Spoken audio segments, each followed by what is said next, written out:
officially live on YouTube as well. Fun times. Fun times. Hi, everybody. Welcome into the stream. Beautiful Monday. I forgot what day it was. Oh my goodness. But, yes, today we are boycotting Met Gala. See, the thing is, I didn't really realize the extent of the issue. I forgot that Jeff Bezos sponsored it this year or gave money to it. But it is just overall contentious because it is very exclusive and essentially classist because the tickets are so pricey. Most of us can't afford like just our house payments, and yet we see people paying, what is it, like the $80,000 for a ticket, which is crazy, mind-boggling. So today we're having a chill day instead. We're boycotting in the way that we know best, which is just to connect over fashion and just chill out. I'm purple. I've said this numerous times today, but I am just, I'm a purple girl today. Hi Marissa, welcome in. I'm a purple girl today. I just wanna chill. I know I should be doing the PJs, right? That's what it says in the title. That's what I've been telling you guys. But it's raining outside. It's kind of gloomy. And when I was out there, I was sitting out there for a bit. It was just really dark, and it's rumbling right now. So, either ways, I would have needed to pack up to go back inside within a matter of like 30 minutes or an hour. So I just thought maybe I should just stay in here, start the stream in here, stay in my room, so I don't get kicked out, and we can enjoy whatever we want to watch. But that means, how am I supposed to sew? How am I supposed to construct stuff? So we could do it on the bed. It's just, do you really want that? We can decide on that, to be honest. I just kind of feel like chatting, I don't know, or just doing something else. But I can technically do it. I can work on the PJs. I'm in a goofy little mood because I'm really tired. Marissa says, I just finished my video about the Met Gala as you started streaming. Did you make a video or did you watch a video? Maybe we just do a chill stream instead of working. Yeah. Dude, I realized I don't know how to have a chill stream. I don't know how to like just chill. So this is going to be an experiment. We can watch a lot of different things. I may just like, I don't know what should we do, but we can just chill out. Do you guys like the purple? You finished watching a video? Interesting. I kind of feel bad that I'm purple. It doesn't look too much of a good angle.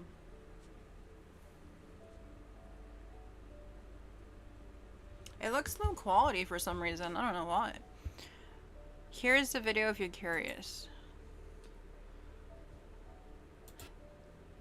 Okay, let me check that out before I show it. The Met Gala has lost a plot.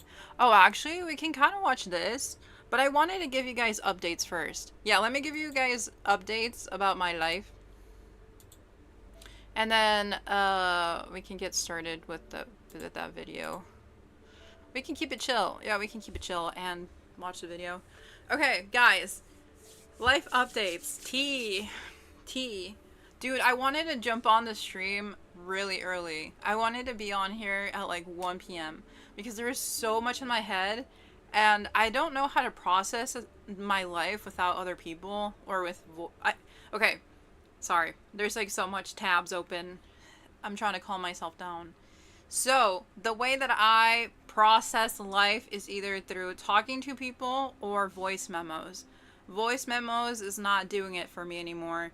So, the only people left to talk to is my family, but my family is sadly, I'm going to say this in the most nice way possible.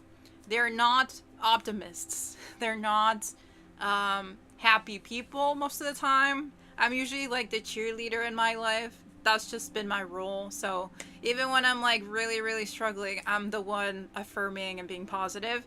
So I knew if I talked to the people in my life, I would have to be very positive, very affirming.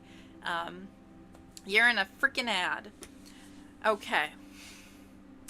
I'm in an ad too. I'm watching myself. Um, okay, damn it. Who wants a sub to me? If you're on Twitch, who wants a sub? Who wants to sub to me, okay? Who wants to sub? Would anyone like to... I'm just gonna keep repeating that. Wait, if you're in ads on Twitch, no one is listening. See, that's the thing with YouTube. YouTube doesn't have any ads. Y'all are just cruising in life. Y'all are just having the best time ever. And Twitch, they're just having so much freaking ads. But it's okay, because we can stall, we can listen to the music. I have beautiful aquatic marine music. W's. I'm stalling. It's okay, it's just a minute. Okay, we're back. Oh my god, we're back. What the heck? Guys, I'm watching myself so I know when the ads are. Yeah, exactly. I saw exactly when I came back. I'm free. I was stalling. I didn't really say anything. I was just saying how YouTube watchers have it so much better. Dude, ads are such a bitch. Okay, but what was I saying? Oh, I have to be always the most optimistic person in my life. So if I talk to my family, I knew that I would have to end up convincing them that the job is fine, which it is, but like I don't want to convince people that my life is fine when I want them to affirm me. You know, like I don't want to need to affirm my life. I want to go talk to someone and they affirm me back like I do to them. But I knew I wasn't gonna get that, and they were like very high energy today, and like they were cursing and they were like dramatic. Everyone was being a bit dramatic today. There was something going on in the air. So I just didn't want to talk to anyone. So I just kind of like slept in my room. And then I was like, wait, I can go live. I can go live. And I wish I had, but then it would have been like, oh my god, she went live without telling anyone. So I didn't want to do anyone dirty, but I kind of miss the surprise streams. But I also like planning them. So I don't know. I kind of want space for spontaneity, just to like jump in whenever and like just talk, because there's like so much in my head. But okay, today, guys, I have my first day at the cafe that I'm gonna work at. Right, it's a part-time job at a local women-owned cafe, and I had no clue what I was doing. I got up at 6:30 in the freaking morning. 6:30 in the morning. You know how early that is? I typically get up at like 8 at 8 or 9, and I was half asleep when I got there, and I was rushing. I was zooming, and when I was trying to zoom, all the school buses kept getting in my way. The bridges were getting in my way, because there's bridges in my city and they go up and down in the main downtown area. There was just so much traffic at like 7:30, because I left at 7:30. I take an hour to get ready, whatever, right? So 7:30, I'm zooming. I barely get there on time. I walk in, and they immediately just like throw me in. And I'm like, oh my goodness, it's 8 in the freaking morning. It's 8 in the morning. So I got a crash course of how to make coffee and matchas and lattes and cappuccinos and teas, and I just have no clue what I just learned. And then by the end of the 3-hour training period for today, at around like 10ish, 11ish, they were testing me what I learned, and I was like, bro, I don't remember half of the things you guys told me. I've never made coffee. She asked me, are you familiar with a drip pour method? I don't even make coffee. I don't even make coffee for myself. That's how inexperienced I am. I'm not a coffee person. The most that I do is like ordering a matcha at Dunkin'. That's literally it. I don't know how to like do anything. So I was literally drowning in water. and they were trying to hold me up and teach me the ways. And I had no clue. I had no clue. And I just didn't want to quit. I don't want to quit. I'm not going to quit. Okay, that's not the point of the story. It's just I'm so completely new to the topic. I was like, what did I get myself into? But it's very repetitive. Every drink has its ingredients. First, you start off with the ice. Then you start off... Okay, no, wait. You first start off with the ice. Fill the cup with the ice. And then you put the milk in it, right? But some have different types of milk. Oat milk, almond milk, whole milk, half and half.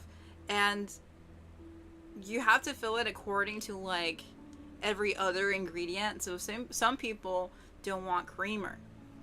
So if it doesn't have creamer, if it don't have no creamer, you put some more milk in there. And I was like, whoa. And then there's so many syrups. My goodness, the syrups are endless. I'm gonna dream of those syrups.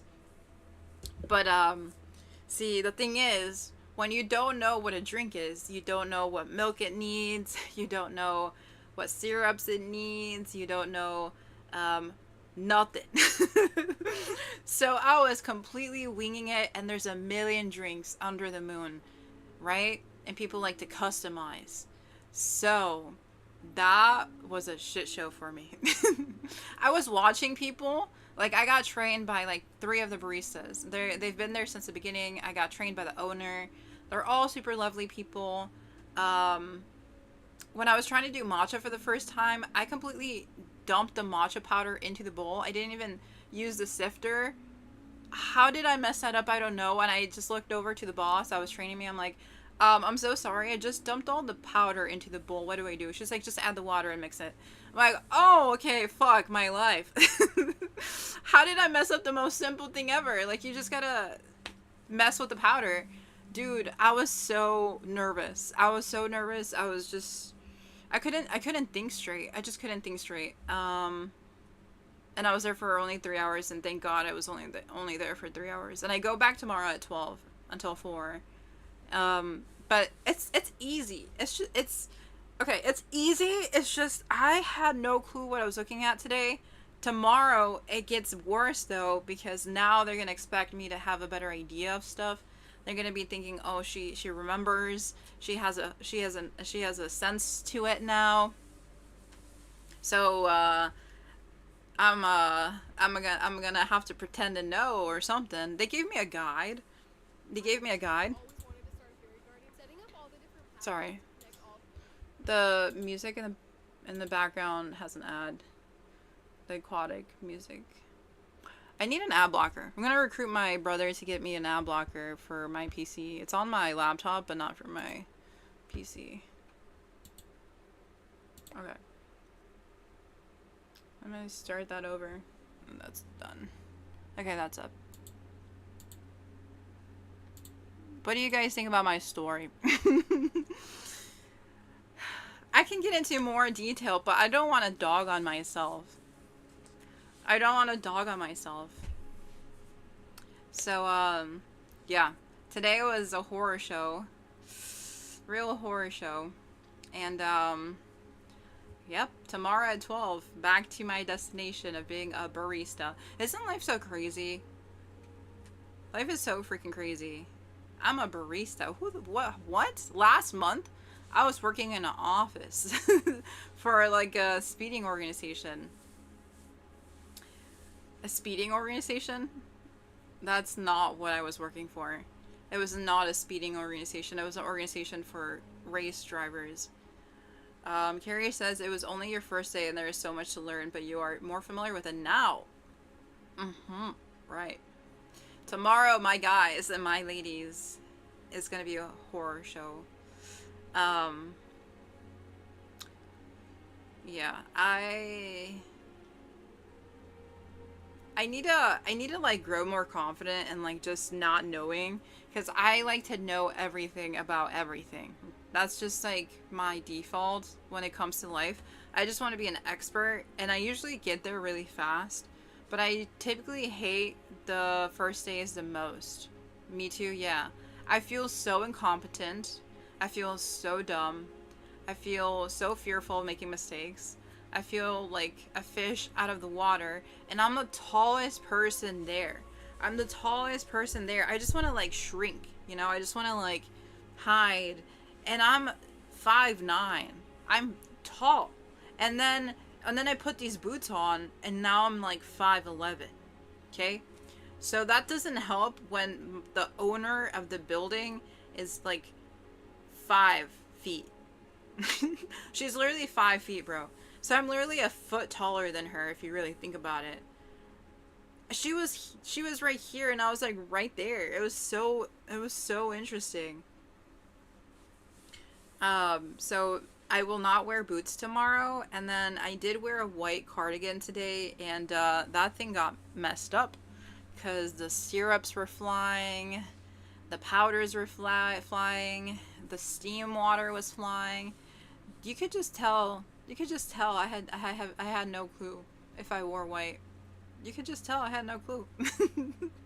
It was funny though. I was also half asleep the entire time, so that kind of helped with my anxiety. I was just so chill, but like internally, I was like, oh my god, I should be freaking out a bit more. But I was just tired, and I had basically forfeited the idea that I would be successful. Like in my head, I had already like quit the game. Like I'm not competitive, so if I know I can't do something, I fail myself out of the competition. Does that make sense? What's another example? Like when I know that I have no chance in something, I end it myself. And I feel like that's sadly kind of like my life motto in a lot of ways. Like I don't think I'm going to make it. So in the end, I just failed already. So like what is there to lose? If I'm not going to be number 1, then whatever. I'm like one of the last ones in the race, but I'm still kind of in the race, but again, I already lost. I know it's a bad life motto, but every odd is against me, and I keep myself optimistic though, just to think that at least I'm trying. I failed, but I'm trying, right? At least I'm the one all the way in the back, still doing something. But I guess I'm still technically in the race, but I'm never gonna be on top. um, I think my YouTube video kind of showed that. My latest YouTube video. I guess I showed more of my personal life than I have ever have. Was that a sentence? I've shared more in that YouTube video than I have ever of my personal life, like how I go to the park and like how I like recover from like difficult times, and just kind of like my thoughts about what my inner monologue really is like. So it's kind of, I guess I don't know how to describe this. Where was I going with this? As a frontline Latina, I just know the odds are against me, and they will always be against me, and I think just being, or at least attempting to be happy is like the biggest radical thing I can do for myself. So the most radical thing is to be optimistic. That wraps it up. That wraps up my motto. Did that make any sense? I don't know. But I know that I'm the last in place, but I can still be happy. That's my radicalism. But at least I'm a barista, right? At least I have a job. Now I have a job, guys! Wow, I'm not a total failure. At least I have something. And I have people to talk to that seem positive. You guys are so cute. But yeah, I feel like the horrors of our daily society are just almost getting worse and worse and worse. There was some protests against the Bezo'S Met Gala that I saw that we can also talk about. Yeah, they put like, well, I can talk about it a bit right now. They put, so this activist group put a display where there's like empty bottles, like water bottles that represent the workers that need to go to the bathroom in the bottles because they don't get a break. They're not allowed to go to the bathroom, right? So though that installation is like in front of the Gala, so the Metropolitan Art Place Center, whatever it's called. But it's awful what Amazon workers go through. I feel for them so deeply. I will always just feel for the workers that are on the ground delivering our shit. Also for the workers in the factories. There's a lot of them going on TikTok and sharing their struggles. I've never worked in Amazon. I've talked about this various times, but dude, the work looks so grueling. I don't know how anyone could justify that. Justifying having that type of business and treating people like that. But late stage capitalism, man. Late stage capitalism. But what happened? What happened? Last time, when was the last time I talked to you guys? Sorry I'm so scattered today. I literally have so much in my head. When was the last time I talked to you guys? Friday? Was it Friday? Yeah, right? It was Friday. Now it's Monday. So Saturday and Sunday, we were here Friday. Okay, perfect. Dude, my brain. So Saturday, what did I do on Saturday? On Saturday, short celebration stream. Dude, yeah. Oh my goodness. That's true. My memory is so bad. What the hell? I'm so cooked. So on Friday, we'd had that celebration. I'm still so surprised that happened. I don't know how that happened. I guess consistency and grit helped with that a lot. I talked to my little brother about it. He was not like super interested in that, and then I told my parents and they're like, so when's your first check? I was like, damn, okay, give me a second. Give me a second now. So I don't even know like whether it's worth to have ads. I just kind of completely want to remove the ads, if that makes sense. I don't want money to be the thing that is here, if that makes. I just don't like money. That's why I'm poor. I've never liked this idea. Oh my god, are the ads back? Dude, as soon as I started talking about the ads, something popped up in my stream manager. No, I think I'm here. Yeah, oh shit, my god, ads are back.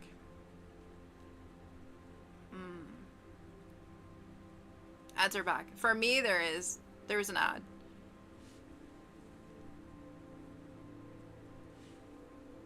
Let me change my lighting. Why did it change the angle of the screen? I think I moved my camera. Let me change my lighting. Boy, I kind of like being purple. Do you guys like me being purple or not?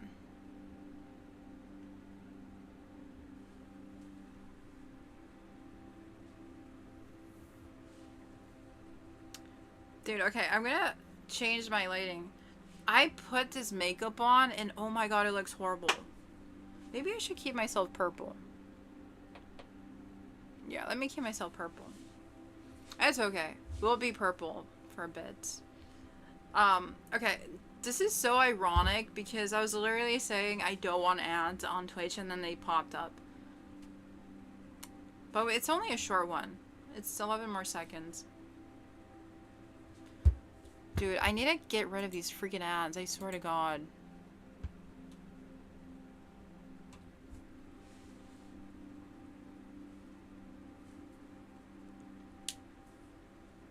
Okay. Dude, we were just exactly talking about the ads and then they popped up. But we're back. We're so back. Yeah, I lived. Perfect. Okay, the thing is, with the ads, I don't like them. But they're necessary means to make money. It's just I don't like money. But I'll see how to limit them. There are strategies to do that. But yeah, I have no clue right now. But you lived. That's what matters. So on Saturday, what did I do? What did I do? Oh, I edited my YouTube video. You don't mind since I know they support you. Oh, thank you. I'm gonna get 5 cents. I'm gonna get 5 cents off of those ads. But I appreciate it. So on Saturday, I edited my video all day. And then on Sunday, I uploaded that video. And then I went to the mall with my family. Because they really wanted to go to this amazing mall that I really want to stream out of. It's the most amazing, like, nature-y mall.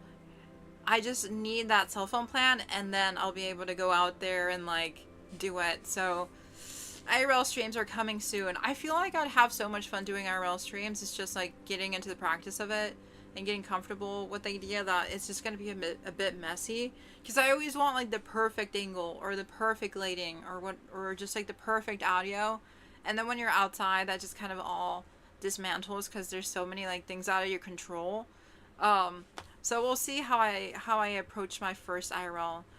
Because I was thinking, okay, let's do a Walmart stream where I go and buy like pillows and helmets and learn how to rollerblade in a park, and then I get to the different level of going into the mall, because I feel like the mall is a whole different level. Also, going to the bins is a whole different level of live streaming, and then I want to do dumpster diving, IRLs. There's just so much ideas, but I think the first one will be me learning how to roller skate. Dude, I cannot talk. Roller skate in the park. And I found the perfect location. There's this empty parking lot in my local park that no one uses, and it has a slope, so I can just kind of slide down. I watch dumpster diving hauls occasionally. Yeah, I watch those a lot as well. I feel like a live stream would be so much fun though, because you get to see like the behind the scenes. It would be a bit tedious because I'm just like driving around, but I would just be chatting and stuff. But it would be like just a fun like hangout stream to see like what's in bougie communities around me, because there's a lot of bouginess in a lot of places, and they must be throwing stuff away. Dude, also, there's a lot of people moving out right now from college, and the dumpsters are so full. I was so tempted. To go look at the dumpsters today, but I was like, nah, I'm too tired. I'm too tired for that.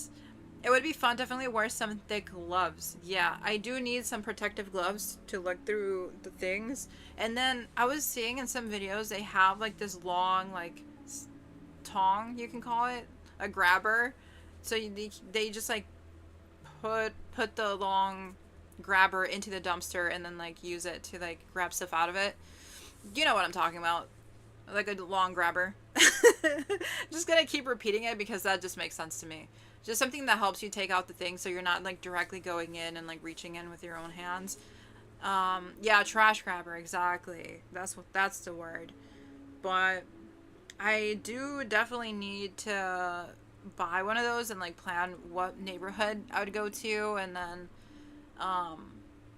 when. I feel like when is the most important question, because without the cell phone plan, then like what's the point?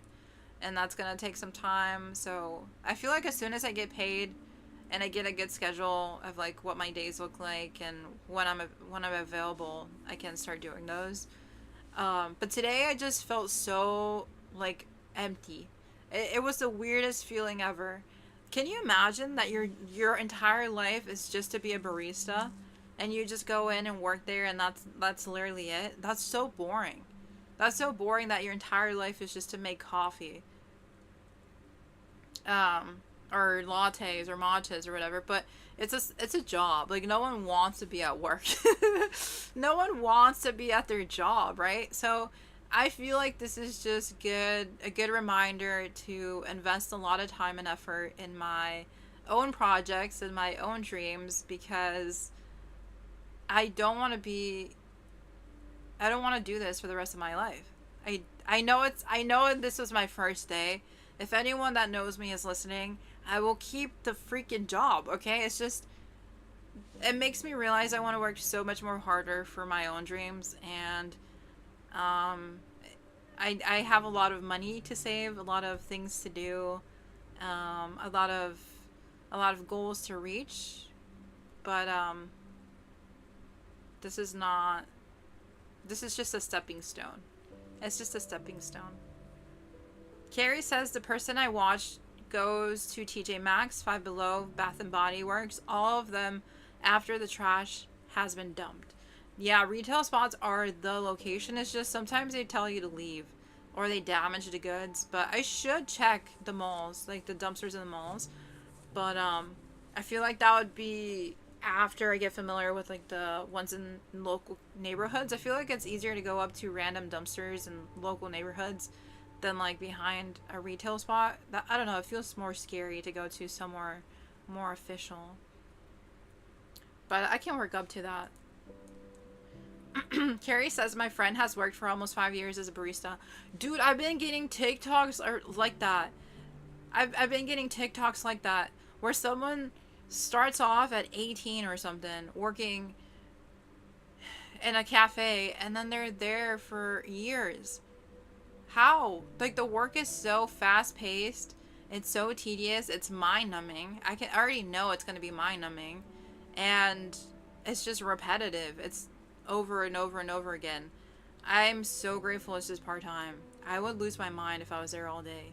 It's just, honest to God, it's just practice. And once you know it, but it's boring. I just, see, the thing about me is, if I'm not doing the things that I like, I'm gonna say it's boring. Maybe that's kind of like the autistic part of me, but it's just when something is not of interest for me, I just can't like it. So like in my world, in my head, I have never cared about coffee. I've never cared about matcha. So it's just not in my interest to like say, oh my god, I love this. You had to step away, Marissa, but I'm back. Okay, cool. I was just saying how being a barista is like a stepping stone. I don't understand how people are there for years. How are you in a job for years? There's no promotion, Cari says, no pay. Ended up being the longest worker there. They've done it since high school. They were full-time the recent few years while also being a full-time student. Oh my god, they're a full-time student and full-time worker since high school. My goodness. I mean, it's job stability. Like, I know that I can have that job for as long as I want. As long as, like, I'm doing a good job, right? But I don't want to stay in my home city. I just feel so stuck. Like, I know that I can do so much more with my life. Like, I can feel it. But I guess I'm just bored of being in my city. At the end of the day, I'm just bored. I feel like I'm wasting my life. I don't know how to explain it. I'm like on the cliff, but I can't jump because I don't have enough resources to not hurt myself. If I could have moved from my home city, I would have a long time ago. And I think that's kind of like what's irking me. That I'm just like continuously in my home city. It's like hurting me. But the reason why I had my NASCAR job was because I wanted to save up as much money as possible to move out by August. That was my exit plan. I was gonna save up like, what was it, like $4,000 or $5,000, and then move with my small meager $4,000 or $5,000. So I can do the same like strategy for this barista job, but I would have to move out by like September because I was unemployed for a whole month. I was unemployed for a whole month, so that kind of pushes me back in my goals. But I just don't. I swear to God, no one in my workspace watches these streams, but I just don't. It was never in my plan to like stay and be here. It's just I had to get another job to continue saving. Marissa says, I was a barista for a bit. I loved it. I used it as a time for social observation. I'm very awkward, so it taught me a lot about people. Dude, every person at the job today were so freaking social. Literally, it's the most social cafe I've ever seen in my life. And everyone was so nice. Not only the baristas, but the customers. And like there was crowds and they were just watching us. And people were looking at me like I was part of a museum feature. Like I felt like I was the animal in the museum. You know what I mean? I felt like I was the exhibition. And I don't even know how to make fucking coffee, and they were staring at me. And I'm so tall. So I stand out, bro. I'm like a fish in the middle of other fishes, but I'm the biggest fish, right? And they're all staring. It's just, there's nothing to stare at.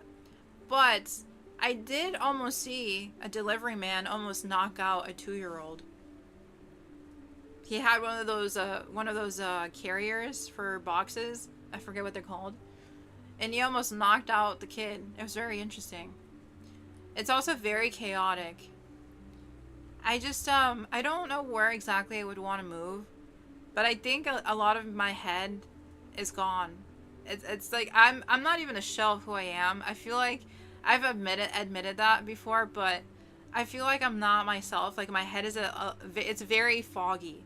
It was foggy because of finding a job, right? But it's foggy because I don't feel like I'm living my life. I just need to move. And then I'll get some fresh air, explore new places. Yeah, it's gonna be good. It's gonna be okay. It's gonna be okay. I'm so glad I have the job. I'm so glad. Before this, I was screwed, massively screwed. But now I'm like, I can go back to my typical complaining self and say I want to move. And now I'm saving money to do that. We're back on track. You're back on track on complaining about life. Carrie says, I've been too occupied with plans and graduation to do more job hunting, but I'll get around to it after this week. Yeah, you should definitely get back to it. There's going to be a lot of competition because everyone else is like graduating around the same time as you. But yeah, the better the sooner the better. The sooner the better. But it is so chaotic applying when you're like doing finals and stuff and just moving in general, because if you're in a dorm, you have to go back to your home city or whatever, but if you lived at home, like, it's still a transition. You're still ending a lot of different things. Carrie says, I really want to move, but I definitely don't have the means right now. Yeah, same, girl, same. Dude, I have to lock in to Depop, whatnot. We gotta lock into something. My only goal in life is to move. That is the thing. I don't really want anything else. I mean, I can take my PC system with me. I can stream. This will be here. I will stream wherever I am. I will continue to do this wherever I am. I'm going to do all the IRL streams, anywhere and everywhere I am. So I'm going to use Chicago as a temporary gold mine until I move. So you're going to get sick of Chicago. It's going to be Chicago downtown IRLs. It's going to be Chicago fucking parades for the next couple months. I'm going to juice the city. If I'm forced to be here, I'm going to juice it. I'm going to juice it. And at this point, it's just like, I want to move just for the point of like not being in the same spot. Like, you know how hard it is to like just be in the same backyard you were raised in for your entire life? I literally feel like I'm stuck in life. Like, I'm just in the same space over and over and over again. It's actually disorienting. Moving is a great goal to work towards, says Marissa. Yes. Oh, going back to the social observation, I was kind of awkward, but then there's this other barista that's been working there for 2 years, and he was so freaking awkward. But he was so nice. He gave me hope. I felt very comfortable with him. I like awkward people. It's comforting. It means that they're not like pretending that much, or like they don't have, I don't know. I'm suspicious of people that are too like socially confident. I just don't like that. I like interesting characters. Carrie says, yeah, I'm in one of my childhood homes at the moment, and I don't feel like a whole adult yet since I don't have my own living space. Grateful for it, but I want out. Likewise. Very much likewise. That's why I feel like I always want to leave my house. I know that I've barely been showing you guys my internal life, and you guys maybe think I'm only in my room all the time, but really the only time I'm like in my house is for these streams. And when it's the evenings, I don't like leaving my house in the evenings. But during the day, you'll never find me. You can't find me. I'm very unpredictable. No one knows what I'm doing during the day. Maybe I've mentioned this in the past, but no one can track me down. Like, quite literally no one. Today, no one had any clue what I was doing. Not because they don't care, it's just like, it's really hard to track me down. I'm never in this house during the day. If I'm not in the library, I'm walking around. If I'm not at the bins, I'm at a thrift store. If I'm not, like, shopping for, like, random stuff at the dollar store, I'm, like, just doing random stuff. Just not be in this house. Cari says my goals for the near future are getting a job and getting a driver's license. Baby steps to where I want to be. I think you're in an ad now. She's in an ad. Damn it. There's so many ads. My goodness.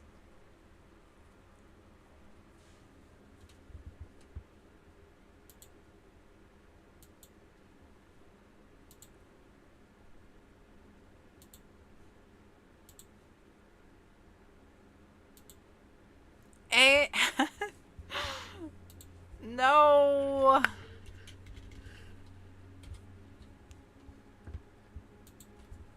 Dude, okay. That's so sad.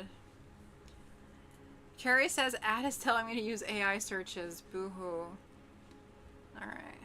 42 seconds left. Tomato throwing.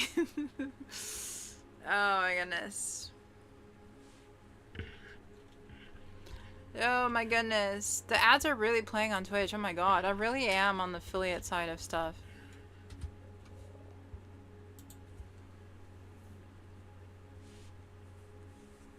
I lost 2 viewers.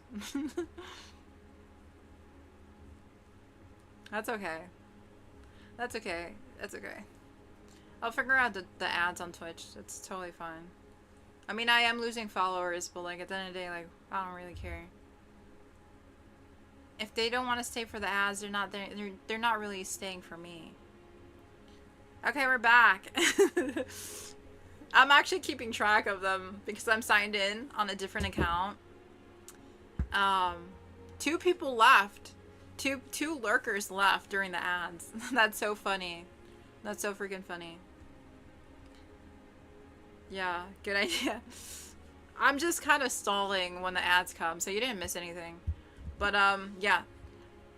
That is the sum of my updates. On Sunday, went to the mall with my family, uploaded a YouTube video, and I watched a stream, a really fun stream, and that was really it. And then I worked today, going back, and the rest of the week I'm just gonna be learning how to be a barista. Dude, I just really want to lock in with the streams. Dude, I feel like I can be really fun, and we can have so much fun. It's just, I need that check for the cell phone plan. I'm so excited to get paid. I'm so excited. Excited for you at this job. You'll get the hang of it. Thank you. Oh my goodness. I just want to stream. And I want to do YouTube videos. But congrats on trying to get a job and getting a driver's license. My little brother, he's also working on getting his driver's license. And that just takes progress. Fun fact about me, it literally took me like 7 years to get my driver's license. 7 years. Marissa says, I really enjoyed the Sunday video, by the way. Thank you. I was very vulnerable. It didn't really seem like it, but I did share a lot. I gave a more personal perspective of like how I actually spend my day. I feel like I'm just always wandering. I'm just always wandering. And yeah. I'll have to watch the, sorry. I glitched. I'll have to watch the new video later. Are you still doing finals, Cari? Are you done? I was gonna say something else. Oh, it took me 7 years to get my driver's license. 7 freaking years. So in high school, I was in a driver's license class. So I got my permit through that, and all I had to do, quite literally, all I had to do was go to the DMV, right? and that was it. And I would get my license because I had already done everything else in the school. I just never went to DMV and never showed them that I had practiced or whatever. But that was really it. I didn't have the logged hours. But if I had logged my hours in of practicing driving, which I did with my dad, I would have just gotten the license. But I was so anxious, and I didn't really log anything right, that I was like, oh my god, I have to start from zero. I have to get these 100 hours all over again. I don't know. I overcomplicated it. My anxiety overcomplicated it. So I never went back to the DMV. It became this huge thing in my head that by 24 years old or something, 25, 20, when I was 24, 25. Well, no, 23. I was 23. Like 23, I finally got my driver's license. Like a whole 7 years later, basically. Isn't that crazy? But I could have had my license since 17 years old. I have so much anxiety. I'll watch it during a homework break. I'm still wrapping up some things, but it's all good. Okay, perfect. How was the Ren Fair? How was the Ren Fair? That sounded so much fun. I was low-key jealous. I want to go to a Ren Fair. I want to go. I want to go to a Ren Fair. The thing is, there's so much fun things happening in Chicago. It's just I never go to them. Once I get that check, man, that will change, and I will take you guys with me. You will see a live notification at the most random hours, and you'll hate me for it. But I can also try to plan it. I can plan my streams. I'll try to be more consistent. Even more consistent than I am now. It's gonna be good. It's gonna be good. I like guys. I like desktop streams, but I personally think they're boring. I know you guys like listening, but I feel like they're kind of mind-numbing. But if you like my life, if you like me, then that's fun. I listened back to the Friday stream, and I was actually entertaining. I liked that one. I liked the Friday stream, but in the moment I was like, oh my god, this sucks. Oh my god, I'm so boring. But watching it back, I was like, wait, that was actually decent. Like, I feel like I would have watched that if I liked fashion and I liked the YouTuber. I feel like I'm being so hard on myself, but I just watch people do the most random stuff. I think what it is is that the numbers are affecting me. Because I don't have a lot of followers and I don't have a lot of viewers. I feel like, oh my god, I am the most boring, most boring, not entertaining person in this world. But it's just, I don't have the luck of knowing people. I don't have the luck of privilege. I don't have the luck of like nepotism or like money. I don't have any sort of privilege in this realm of like content creation. I can try to build my YouTube. I can try to build my TikTok, and then I'll grow on Twitch. But like Twitch is like notoriously the most difficult thing to grow on, and I know that. But it's bothering me that it's so difficult, and I blame it on myself, saying, "Oh, I'm not entertaining. I'm boring. It's like my fault." But I just need to lock in. Just need to lock in with like TikTok and YouTube, and I keep saying that. It's just a reminder to myself. So maybe this is helpful for you, Cari, who wants to do live streaming. Dude, it's gonna be such a long journey to get a loyal following. Even the most well-connected people still struggle in getting views. It's sad. It's really sad.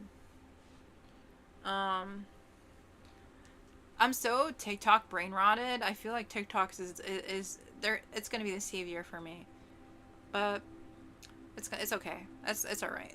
I'm gonna stop blaming myself. Cari says it was my friend's first time at a rent fair, and I paid for her to ride a horse. Oh, she loves horses. Oh, that's cute. She hadn't rode a horse since she was a kid, so I knew it was important. Oh, dude, you're so freaking sweet. Oh, so wholesome. Well, that's fun. Why do I feel like I'm always fishing for compliments?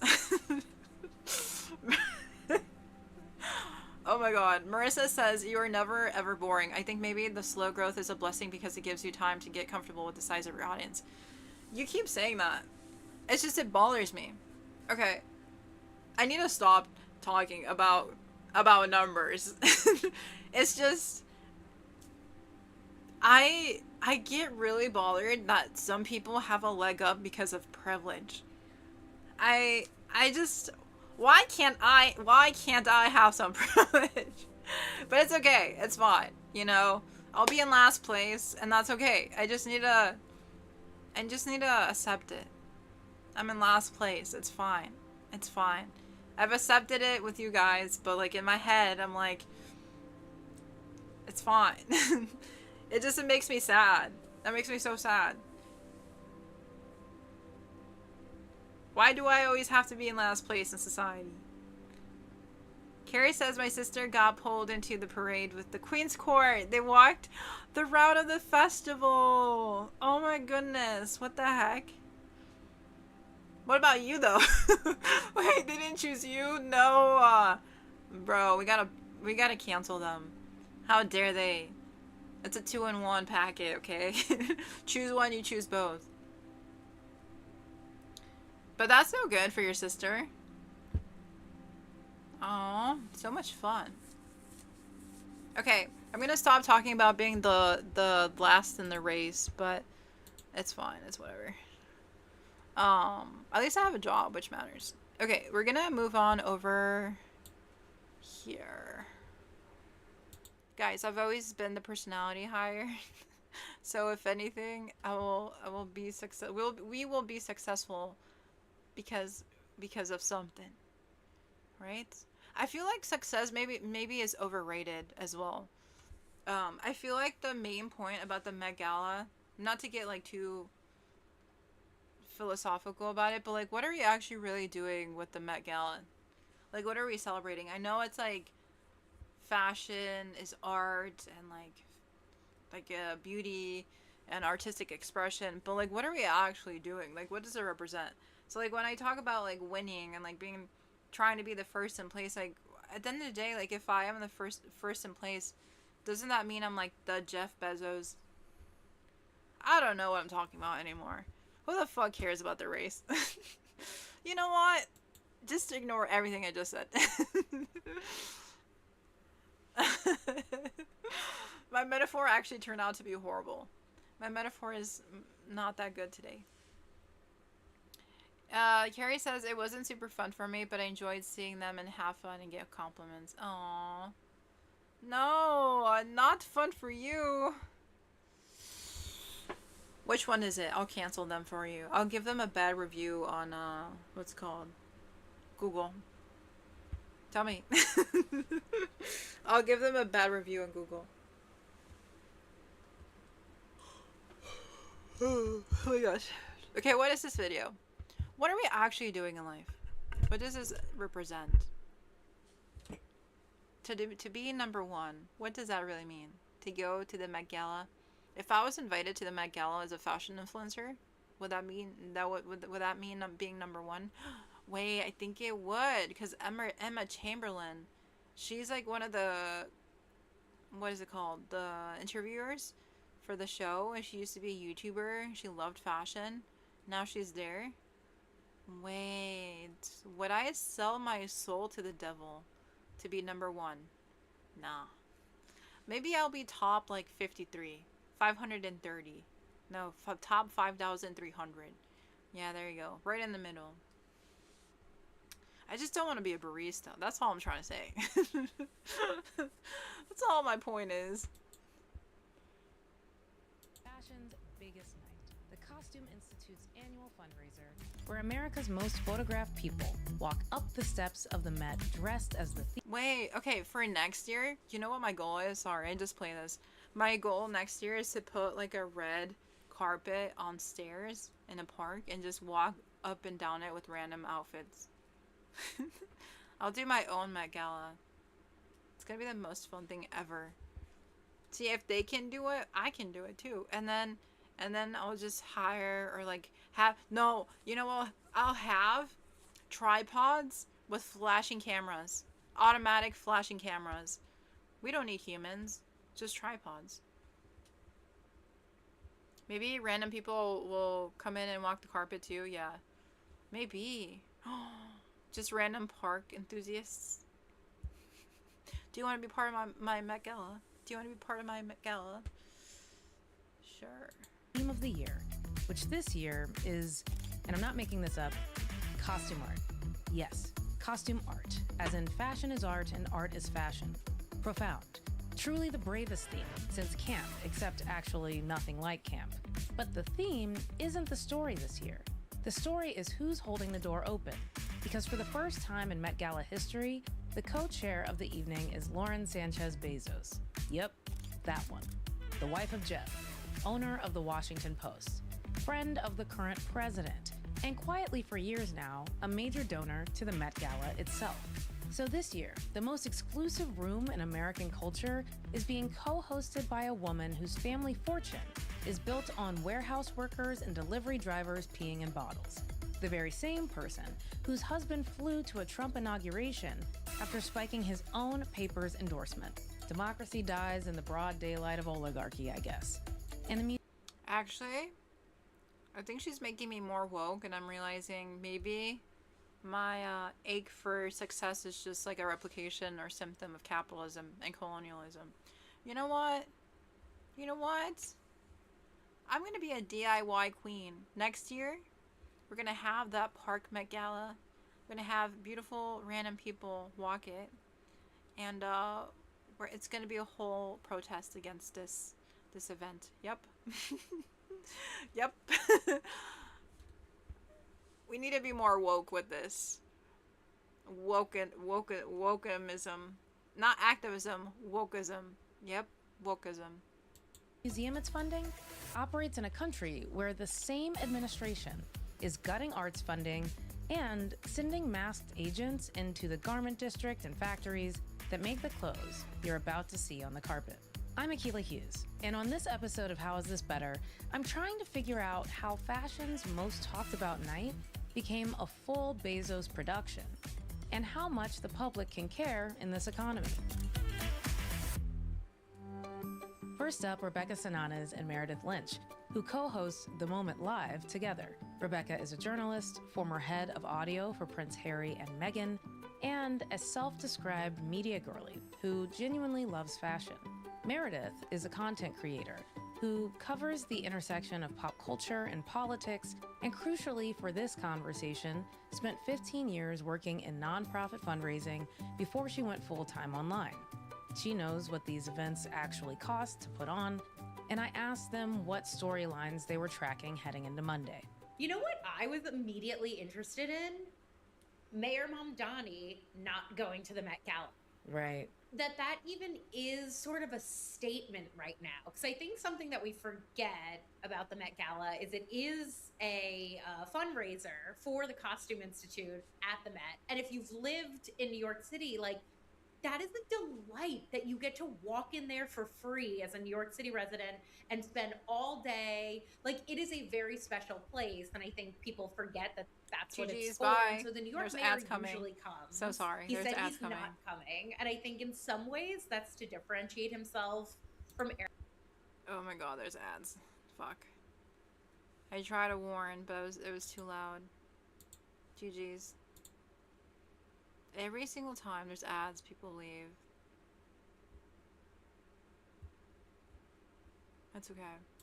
If they're not second an ad, we'll just keep going. It's fine. Eric Adams, Right. who always looked like such a buffoon, like the thirstiest thirst man ever on that carpet. Yeah, desperate to be like, these are my friends who invited me. It's like, you're the mayor, that's the only reason you're on the list. 100%, it was like looking at like a Batman villain. You know what I mean? Like, he wanted to be there so badly. And so I think there's some of that. And then I think that also it just speaks to the Met Gala on the internet, especially in lefty spaces, has become sort of like the epitome of celebrity excess. Yeah. Which I feel like is new over the past few years. So anyways, I thought that was immediately the most interesting political story that I've seen come out of it. But I'm curious what Meredith thinks as a Bezos watcher. I mean, for me, it's all Bezos. Mm-hmm.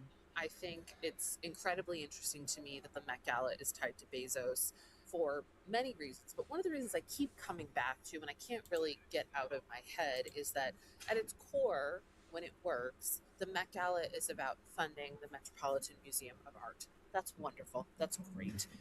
At the same time, to have it co-chaired by Jeff Bezos and Lauren Sanchez Bezos, who have been Trump supporters, who have donated to Trump, and we are watching Trump and his folks slash arts funding project. Right. How do we wrap our heads around that? I think it's this sort of complicated thing that exists in the philanthropy space of, well, We're back. I'm learning about NBA playoffs and Google AI quizzes. Bro, that's the most random thing ever. I feel like there is some good causes in having the Met Gala. Like, the money does go towards, like, costume design, essentially, or costume archival work, but at what cost? Like, what are we perpetuating to do this sort of work? But I think the nuance here is that there's major, like, business leaders now getting their hands in fashion, and these business leaders are so entrenched in politics that it just interconnects everything, and it kind of makes it murky, like, what we're actually doing. And then it's just like a show of, like, clothing, but there isn't a lot of detail about the clothing itself. Like, most of us are just looking at, like, the thing from the outside in. So if we're looking at a dress at the live stream and a celebrity, our favorite celebrity, is wearing it, what do we know from that? You know, how do we really know its origin story, what it means historically? We just need to do a lot of research. There is, like, people interviewing these celebrities, these major leaders, and exploring what they're wearing, but, like, that's just a surface level conversation at best.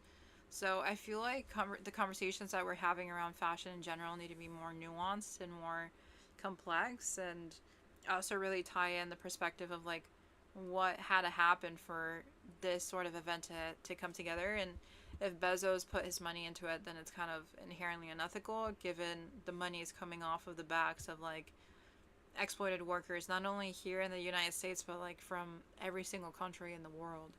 I think that's a huge statement. I think, yeah, that's a huge statement to say that it's coming from the back of, like, workers from every country. But if you think about it, these products are being touched by so many people from so many brands. Like, I just feel like it'd be accurate to be like every worker is suffering under his hands, don't you think? But that is a huge generalization to say. But I assume so. Like, the things that we buy on Amazon is not the very best quality, and I believe there's very few fair trade and ethical businesses operating in Amazon. And if you are an ethical and sustainable business, why are you on Amazon? I feel like that's a contradiction to be on there, because you know the negative impact that this platform has. So I don't know. At what cost do we have these events is what I'm grappling with. I feel like the negative effects outweighs the positive ones for this, but yeah. Let's see what she has to say.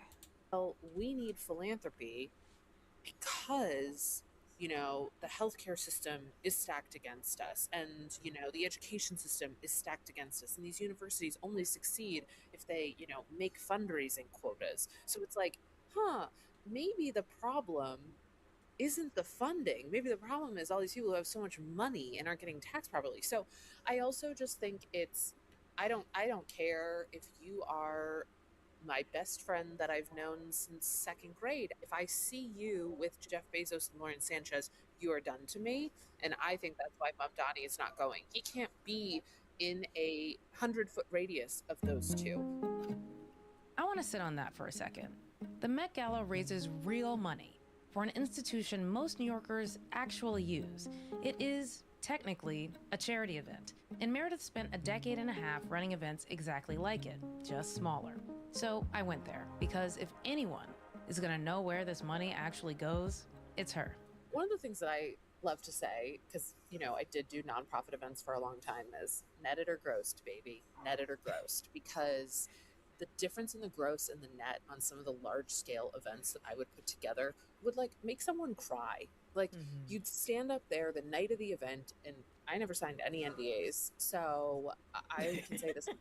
We would say, hey, this event raised, I'm going to make up a number, $2.8 million for cancer research.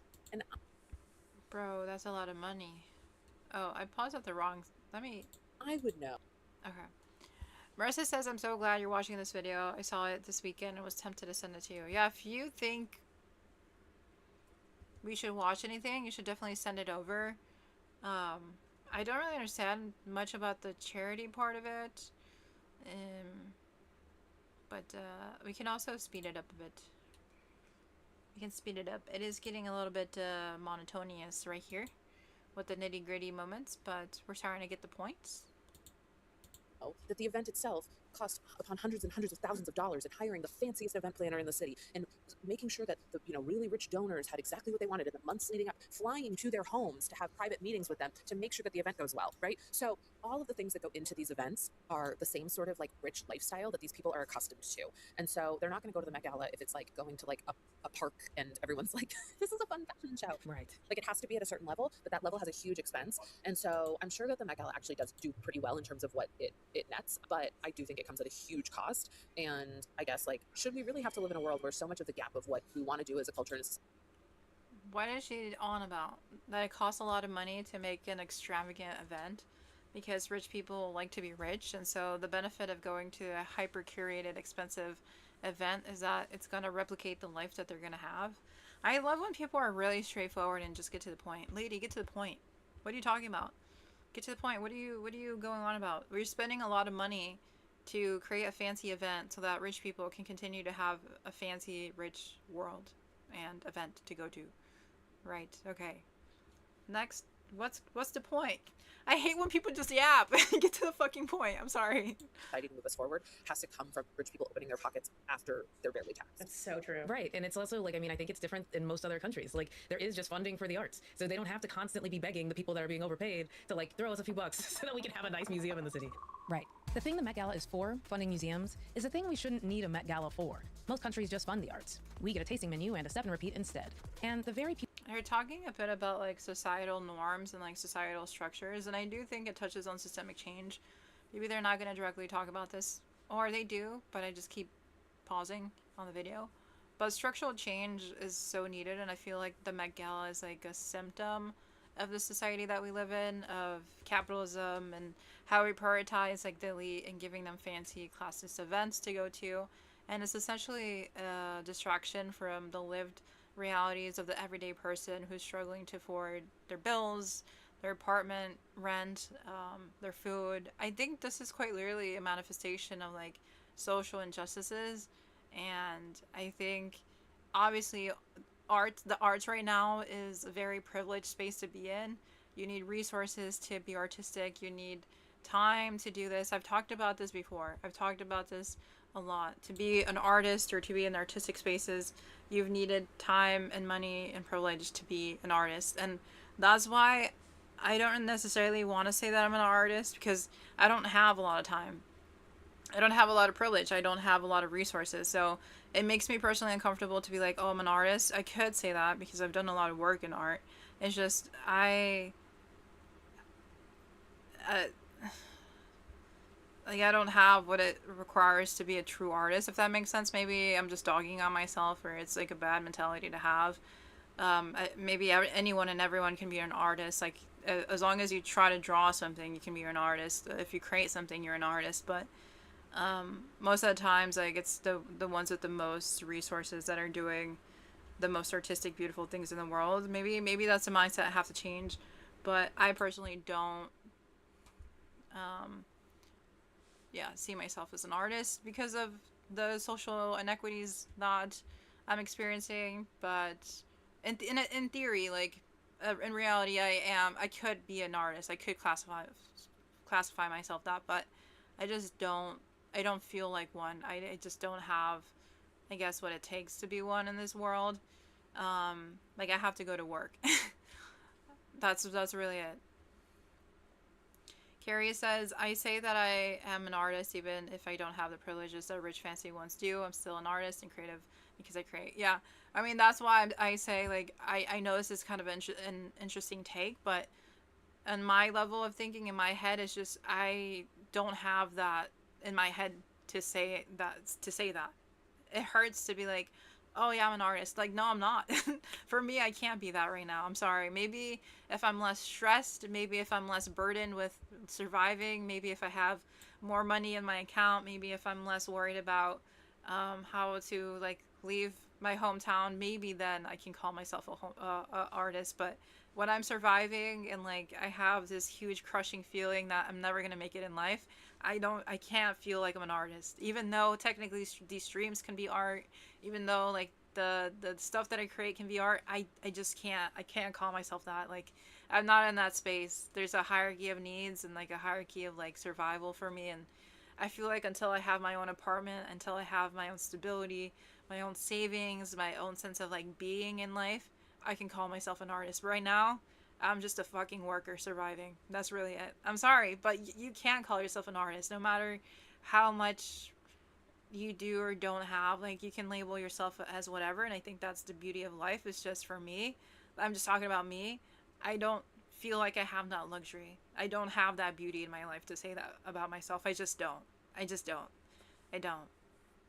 Art can be made out of so little. I know. It's just, I'm in survival mode. I just feel a crushing weight to make it. But if you're an art, you can be an artist however you want to be. That's amazing. It's just, for me, that's not within my realm. Sadly, I wish I want to change my mindset, but the weight of survival is crushing sometimes. Claim it, says Marissa on YouTube. You're an artist. My art is done on cardboard and it's sold in galleries. These narratives have to change. Okay, I get that though. Okay. Oh, okay. I made an argument. You agreed. Having stability is an important need to have met first before self-actualization. I think it's just like the matter of like knowing that I'm in survival mode, that I don't have the privilege to okay, how do I explain this in a better way? Because I'm in survival mode and I feel like the world is eating at me, I don't want and don't need to call myself an artist. I know I'm creating stuff. It's just, I personally do not have the luxury in my head to be like, oh, I'm an artist. Like, that's the last thing in my head, even though I truly wished I could be like, oh yeah, I'm just an artist. Even though like I'm going through all this stuff, it's just, I I would need more things to allow myself to feel like I belong in those spaces that I want to be in. Like, I crave stability so much. Until then, I'm not gonna say that I'm an artist. I'm sorry. I'm sorry. It's just a bad thing to like know about myself. It's a red flag, you can say, but um yeah, I guess I hope I made my point. Yeah. Marissa says, oh, you quoted me. I'm not financially stable enough in my life to make the art I want, so I don't feel like the label fits me, like that. Yeah, basically. It's just, there's not enough in my life to to label myself what I want. Like, I'm still becoming something. So I don't, yeah, I don't know. I just, I'm surviving. It's crushing. And I feel like if you're surviving everyday life, then it's just kind of like art doesn't really uh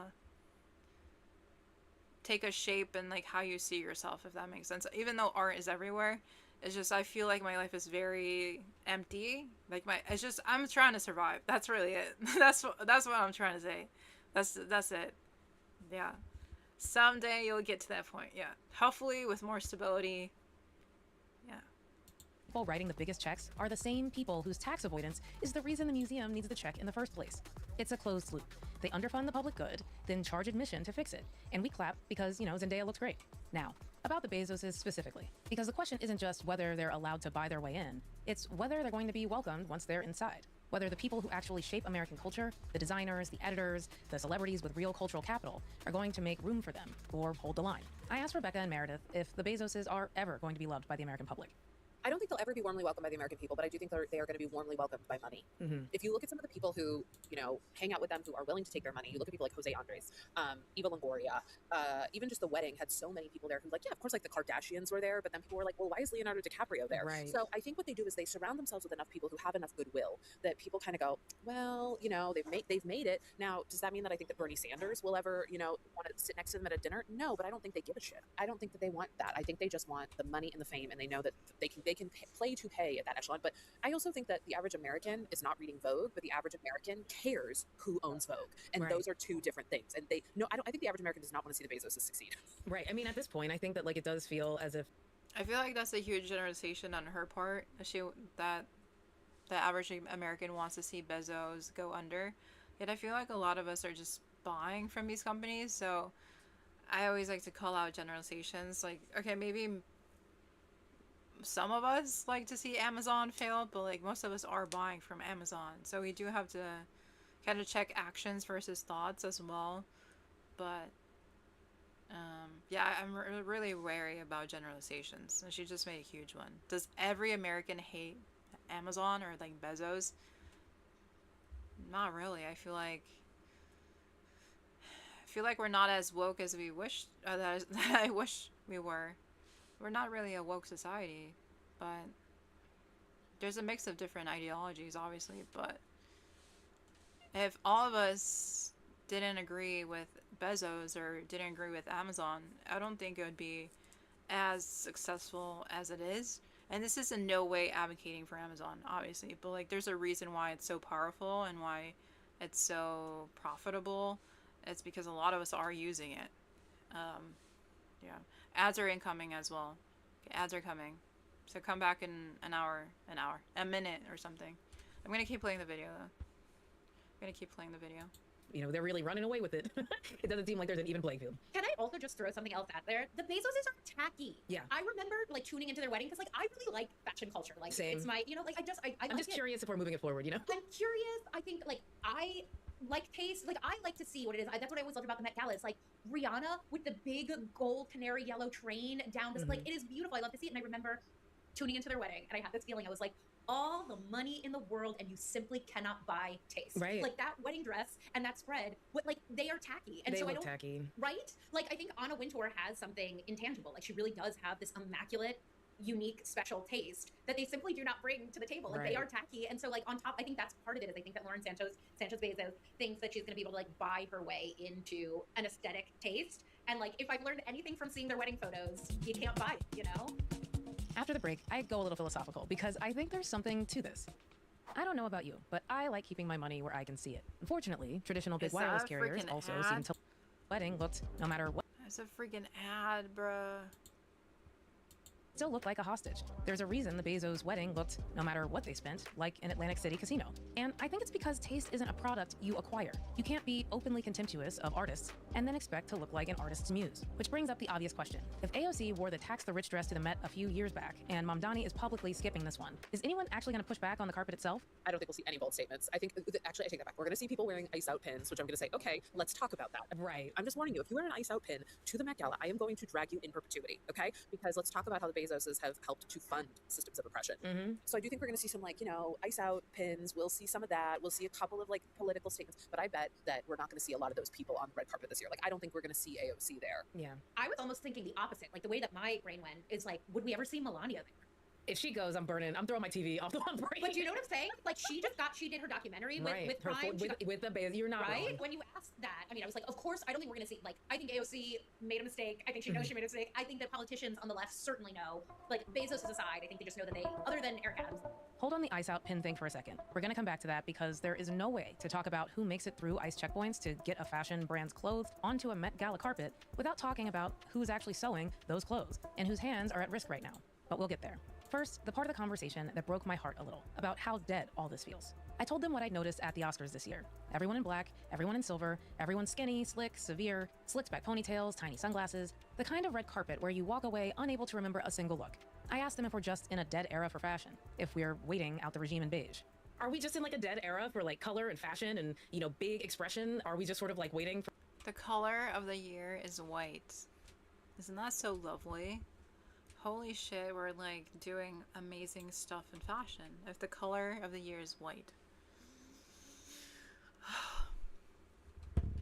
Guys, I went to a bookstore yesterday at the mall and I was looking at the freaking magazine. Sorry I have glitter all over myself. Wait. I was messing around with my makeup and I just have rubbed it all over my face. It's literally gotten everywhere. It's kind of a look. Should I just keep rubbing it? Hard candy. I was kind of bored. I wanted to stream so bad and I was like, "Oh, let me just sit at my desk and do this instead." I was just rubbing glitter on my face. What was I saying? Oh, I went to a bookstore at the mall and I was looking for magazines. There's no freaking magazines left. There's no magazines left. What happened to the fashion magazines? What happened? What happened? Why is this camera like this? I miss physical magazines. My core childhood memories was just going to a bookstore and browsing through the magazines and just flipping through as quickly as I could before my parents got mad at me and took me out of the store. They never bought me a new book. They never bought me a new book. You know how I read books that just came out? Well, let me tell you. My mother, she loved Kmart. She was a fan of Kmart. So she would just walk around for hours. She was one of those shoppers where she just entertained herself by looking at the stuff. She didn't really buy anything. She just looked at the stuff for hours, right? So I would grab my book from the shelf and just read as much as I could. So you would just see me holding the book up to my face, blindly following her around, just trailing her. I would get like on average 3 chapters in. If it was a good day, 4 chapters in. And I looked forward to those Kmart trips. I could finish a book in 3 to 4 Kmart trips, meaning in a month. Because we'd go really often. Basically once a week. So yep, that's how I read new books. She never bought me any books from stores. The only thing she really did was let me go to the library. And when we would go to the library, I would get like 20 books. I would read 20 books every week as a 10-year-old. Yep. And that was like my entire life until I was like 18. I've read so many books as a kid, and I was reading at like, how do I describe this without sounding like a nerd? Okay, let's say a 10-year-old reads at a 10-year-old's level. I was reading at a 14-year-old or 15-year-old's level. Like I was 5 years ahead of what I was supposed to be reading. It's just I never really told anyone, and I was really blind during school, like middle school and high school. So I could never really see the board. So I kind of failed a lot of the quizzes because of that. But if I had glasses, and if my parents saw how smart I was, I could have been in a different life. I could have been placed in different classes or whatever. But oh my god, I broke my glitter. Not the gold. I shattered the gold one. But I was reading 5 years ahead of my level.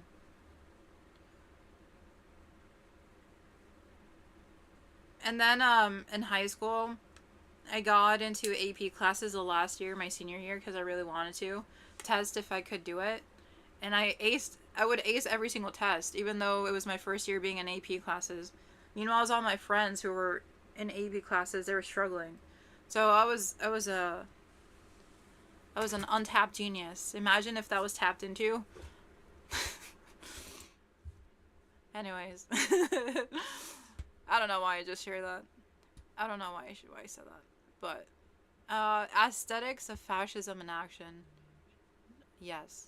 For the midterms to try something or That's such a good point. We're in, fashion, fashion, like it's boring out there. mm-hmm. We're so atomized. We're all like, if you look we're all starting to look the same. Exactly Like, the same. everybody's looking the same. Everybody's buying the same. Yeah, I think that's a really good point. I think it's like limited expression, you know? It's Which seems like, for a giant museum piece where they'll be like, these are archival pulls. And I'm like, you found the black on black from Chanel in 1994. Excellent. Right, You found cool. the broodmare lawn gown from 1949. And you can buy a dupe on Amazon Prime that will get to you by tomorrow. What the hell? Okay, I don't like mocking.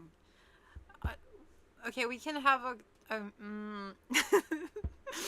I like to have constructive conversations. I don't like to mock people no matter what side you're on. I'm sorry. I don't. This is not constructive.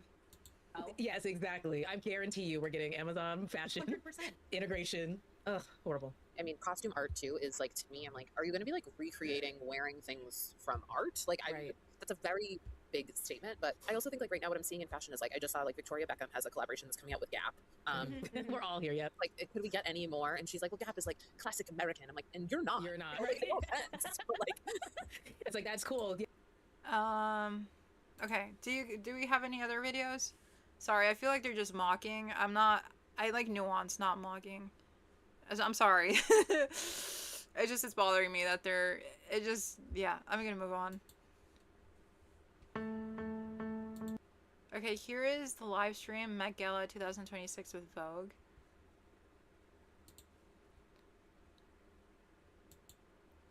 Towards the end of the video, she interviews a guy about garment workers. Okay, finally. That's what I care about.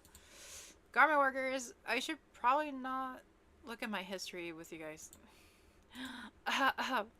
What's going on here, though? Is that Elton John? No offense to you guys.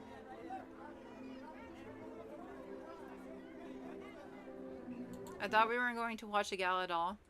Well, I just was curious what's going on. Is that Anne Hathaway? Oh, to be Anna. Is it Anne or Anna?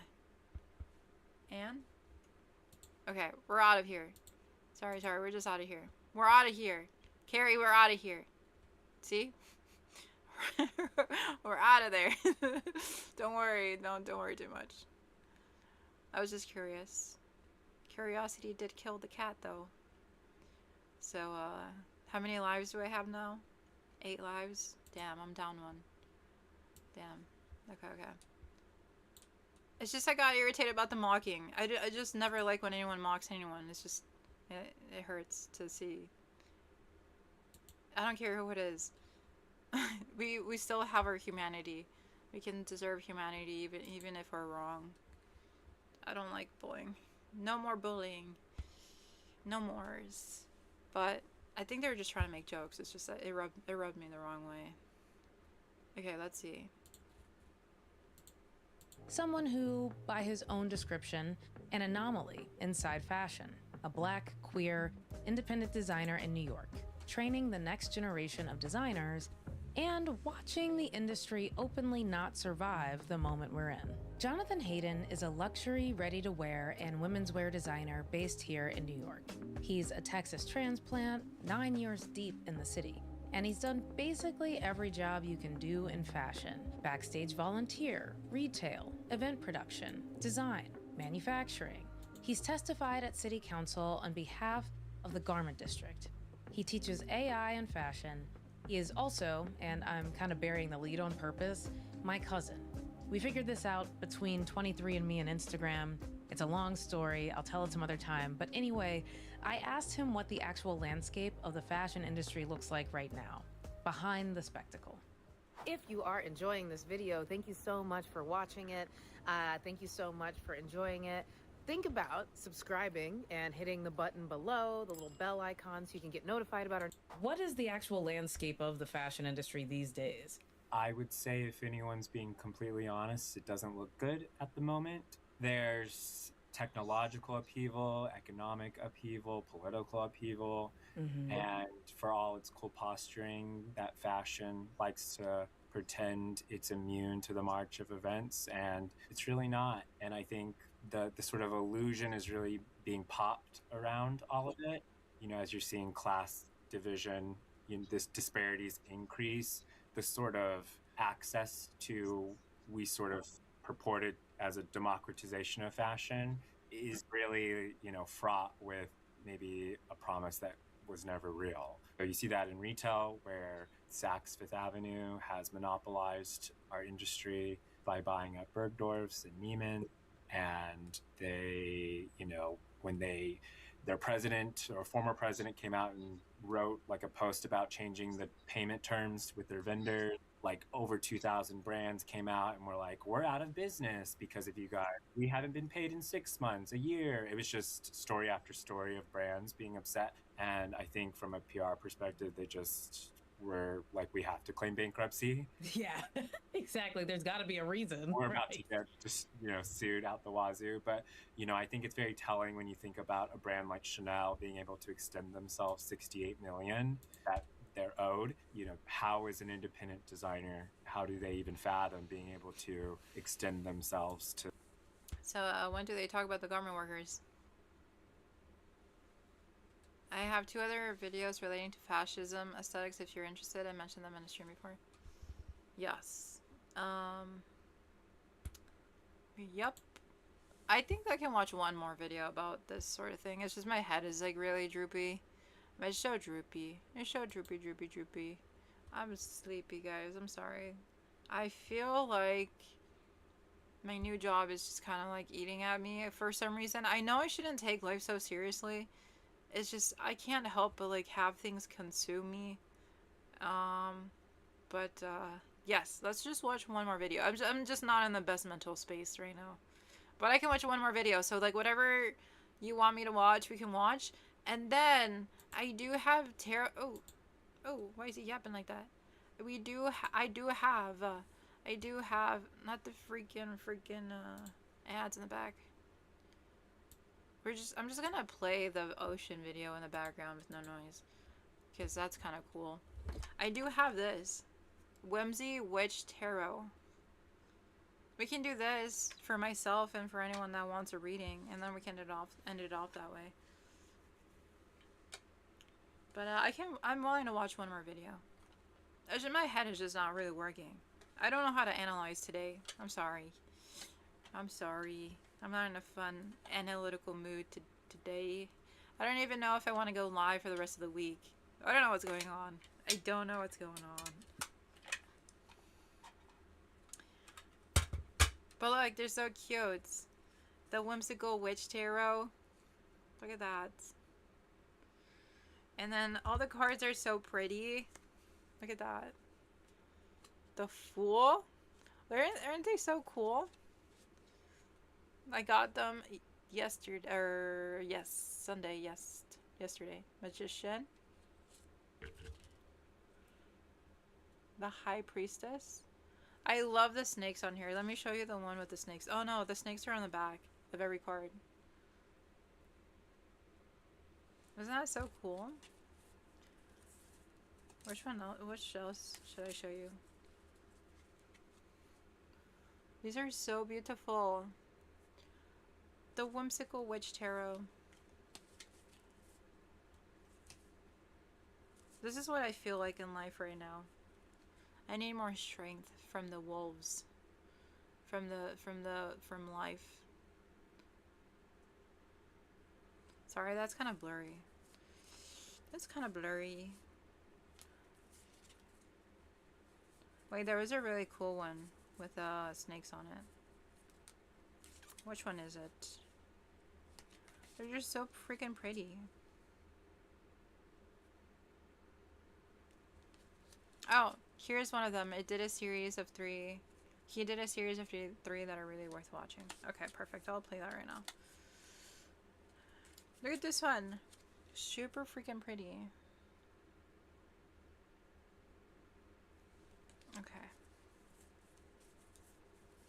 Okay. Okay. Okay, let's play the video. And then we'll do a tarot card reading for anyone that wants one. After I do mine. And then I'm gonna end. Oh, and it came in this tin. This little tin box. So cute. So freaking cute. Okay.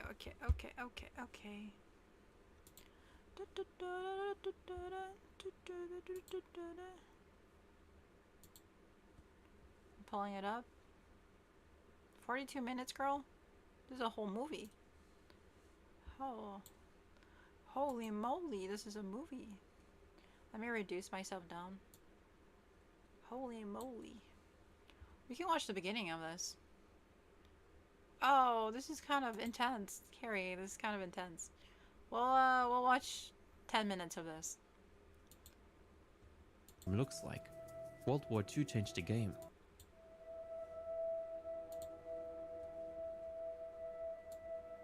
Never again. That's what we Germans always tell ourselves.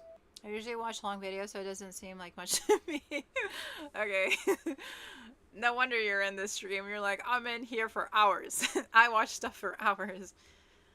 Interesting. You got a good attention span, man. My attention span is gone with TikTok. This should never happen again. And it surely won't, right? I mean, we now know how fascism looks like. World War II changed the game. That's why it's time for a redesign.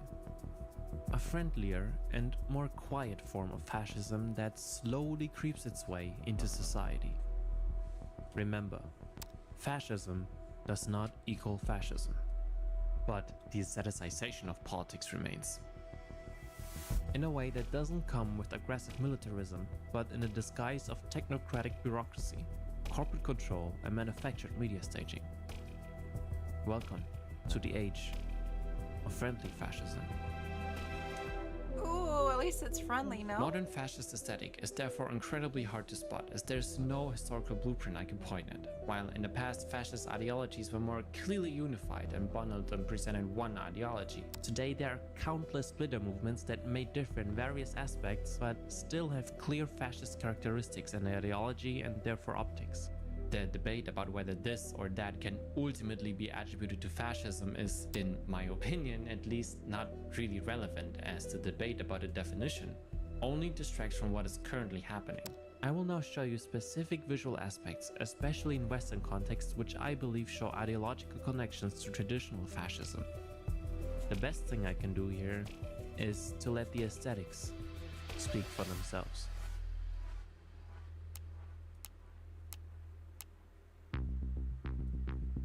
The neo-futurist art movement has no connection to fascism as it did back then. No glorification of violence, war, and macho culture. What overlaps though, however, is the idea of a utopia, driven by technological progress, aesthetically represented in minimalism, dynamic curves, coldness, and futuristic sci-fi looks. Speed. Am I still here? Wait a minute. Give me 1 second. Sorry guys, I thought something glitched. My stream manager is weird. My bad. Let's keep watching. I thought I was getting shut down. It said to reload the stream. Oh my goodness, we're still here. Sorry. And momentum. So it's no wonder Everything is fine? Okay. It's just my stream manager is acting weird. I had to refresh it. Okay, let's get nerdy again. Let's get the fascism nerdiness in. Yep.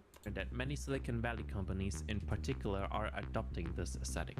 I do see a philosophical connection between the early 1900s futurists and today's tech bros. The desire for a future in which technology will save the world. And it's time to Wait, that's the number ones in the world. Damn it, I was crying like an hour ago about not being number one, but they're number ones. They must be up to something good, right? Right? There's nothing wrong here, right? They're just doing the best possible, right? For us in the world. Right? I'm kidding. I'm kidding. This is a good reminder that yeah, this is a good reminder to what I was yearning for. Being at the top is not where you should want to be. You know what? I just want to be in the grass. You had to step on a lot of people to get there. I just kind of want to lay in the grass and like not worry about money. What about that? Can I be a fairy?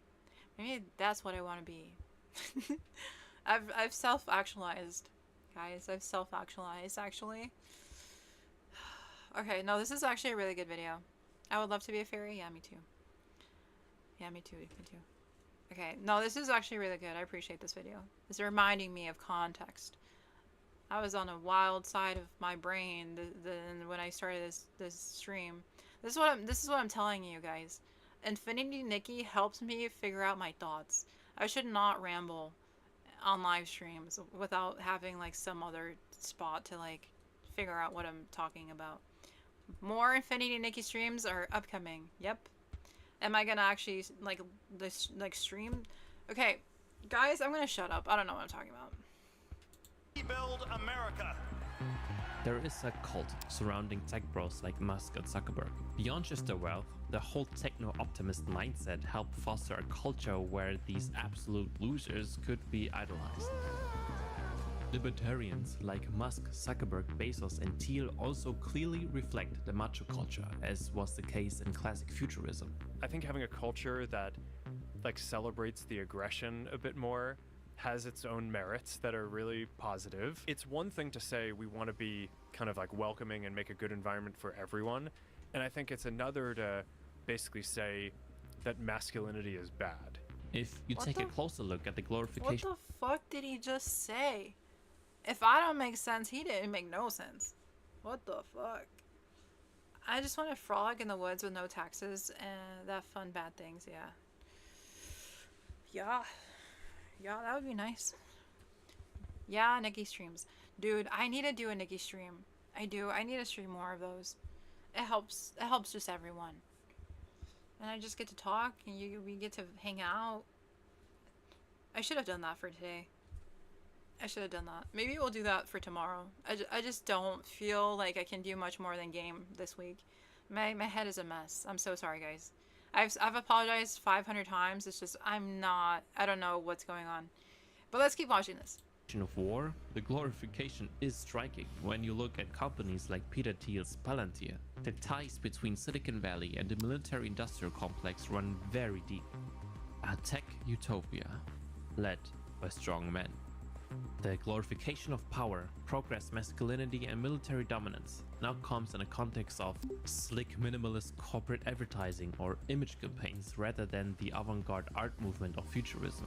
Imagine a tech-driven future in which corporations rule the world, climate change destroyed entire cities, fixed social hierarchies exist, and Ryan Gosling slowly bleeding to death. I think we can all agree cyberpunk might look cool, but is a future nobody really wants. So, how do I sell a future that will most likely happen, but with a less dystopian look? You've seen the line, right?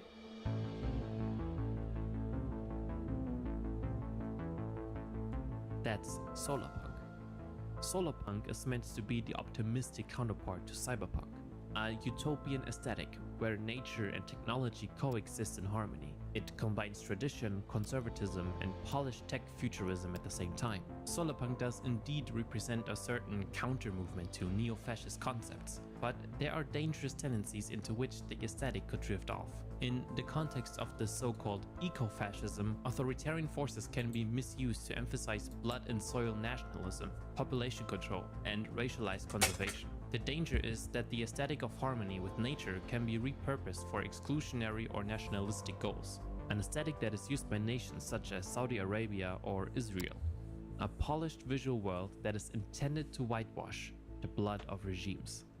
An attempt to erase bad PR after entire populations have been erased.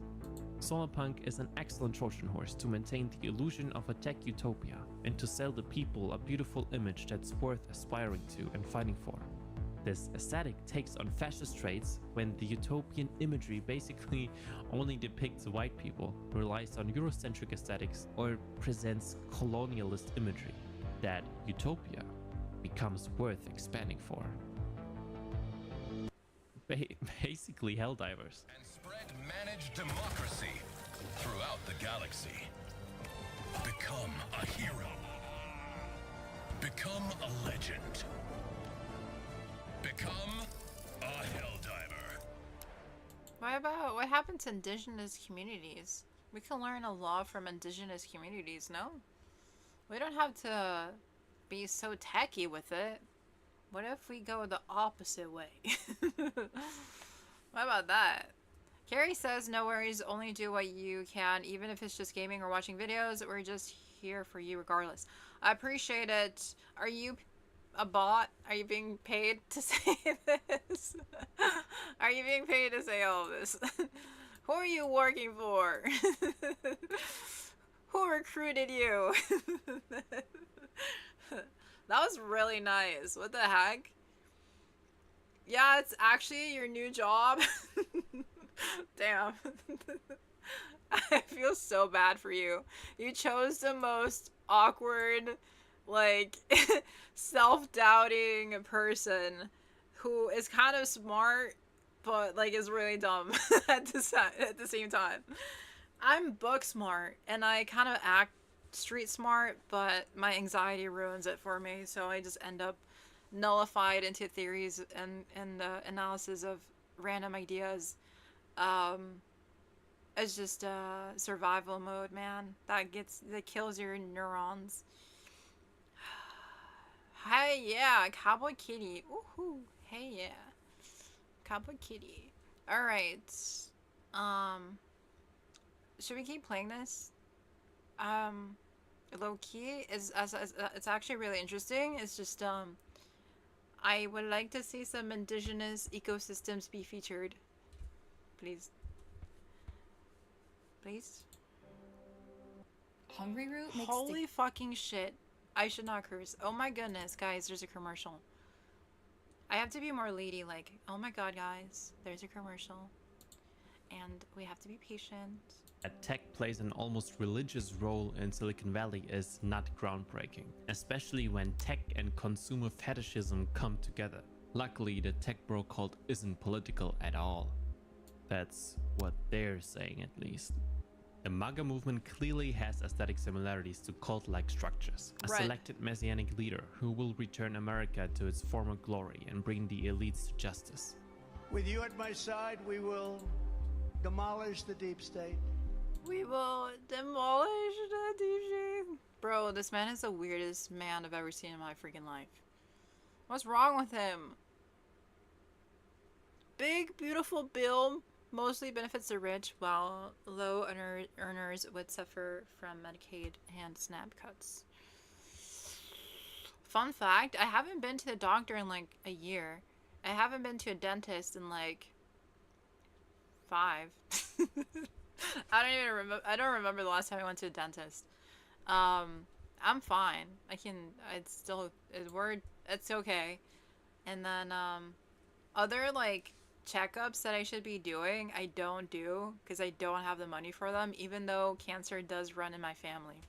Especially breast cancer and ovarian cancer. My aunts have had them. Have I ever checked myself for that? No. Do I have money for it? No. Am I gonna die from it? Probably. It's okay though. I'm working on it. I should have prioritized some other I should have prioritized it, but you know, I was too busy being an activist because this shit pisses me off too much.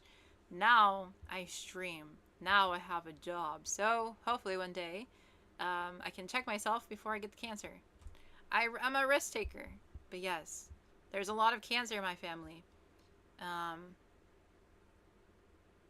That's fun. A lot of tumors. Lots of tumors. Even my cousin, she was gonna have ovarian cancer, and then she had to go to an emergency operation in Mexico. So I'm betting with my life right now. I'm betting with my life, but it's okay. I have good luck sometimes. You should have been saving up money when you were 4 years old instead of being a kid.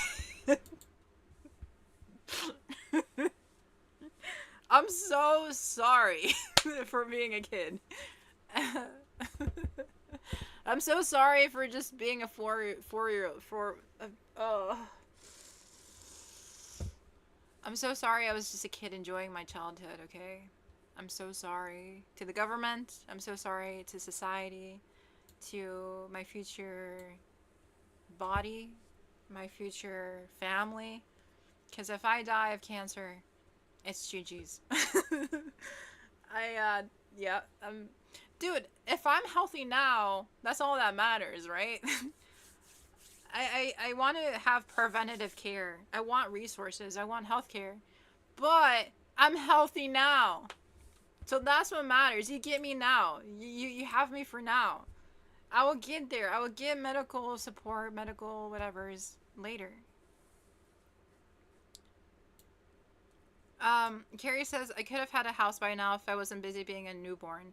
I should have invested my baby money somewhere. I know, damn, it's just we kind of were so freaking lazy, just being consumed with crying so much, and like we were just so busy with the diapers, you know. Yeah, it's just we were just slacking. We'll get there eventually, though. We'll use that baby money someday if we find it. I don't. Where did we leave it? I don't know. Where did we leave that baby money? I am your voice. Today I add, I am your warrior. I am your justice.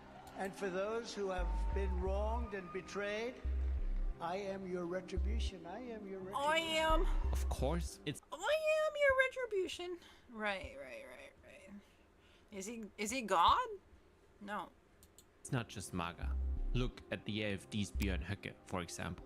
The aestheticization is just nowhere near as uniform and intimidating as it was in the 1920s. Mobilizing that way simply wouldn't work nowadays anymore. Numerous neo-fascist movements either collapsed or never gained momentum because of that. But the mystical nonsense is still there. The mystical nonsense. Sin. Similar to 1930s Nazi rhetoric of the Jewish well conspiracy, modern fascism is dependent on conspiracy theories and vice versa. They are mutually reinforcing systems. Conspiracism supplies the emotional fuel, while fascist movements... Wait, what's going on over here? Are we talking about pyramid schemes now? Oh, he's in the deep end. You know this guy is going in the deep end. Can we talk about, like, real people? I don't want theories. I want real life struggles. I'm sorry. Okay. Every time he opens his mouth, I roll my eyes. Yes, Trump is dumb. Identity, culture, and supposed values. What? Drifting off into Fantasyland serves one What? Okay. clear purpose: to manufacture the illusion of a deep ancient foundation for their ideology. Oh, it's the power of religion and the fascism movement? Yeah, we're gonna skip that for now. Sorry. Yep. It's important, but skip. Nostalgia for the past is still a major theme. Instead of addressing concrete changes in living conditions, Incoming ad, guys. Incoming ad. Come back in a minute, in 30 seconds. See ya. people are promised a return to some traditional good old days like the 1950s or Reagan's 1980s in the US, Russia with the Soviet Union, or Germany with trying to bring back traditions in order to revive a lost culture, a lost nation. How this is exactly supposed to improve the lives of the people? Don't ask, bro. It just feels right, bro. And it's not just the culture that's lost, it's masculinity too. And weirdly, it's exactly the same narrative as in the 1920s. And for all its rebranding, far-right aesthetics constantly recycle the same old Greek, Roman, Nordic masculinity tropes, propagating the same message Mishima would be proud of. Having a strong body is moral, and men with weaker bodies are immoral. Huh? I don't understand. Maybe I shouldn't have skipped it. Maybe I shouldn't have skipped it. I don't understand where we went. How did we jump from... There's just a lot going on in this video. We're going from cyberpunk, and then we're going to politicians, and then we went to religion, and then we're going to... There's... Okay. Sorry, maybe he's like very artistic with his videos. It's just I'm kind of losing the thread. Like in the 1920s, religion isn't just opportunistic. It's central. A nation and leader chosen by God, with the Bible as the highest law. Therefore, patriotism is your duty to show your gratitude towards your God. Diffusion. Bro, I got so pissed the other day with a chatter that I became nationalist. I don't like the United States, but if you trash on it and you make me uncomfortable and try to prey on me as a weird man trying to create a parasocial relationship with me, I'm going to defend my country. That is when I'll be nationalist. Dare I say, I never thought I'd be nationalist until that happened to me, but I was like, yep, that man ain't gonna dog on my United States. Nope. I like my tacos, I like my red, white, and blue, and I like my goddamn country, and I'm raising my kids in it. Damn straight. But that was only to defend myself. I don't really believe.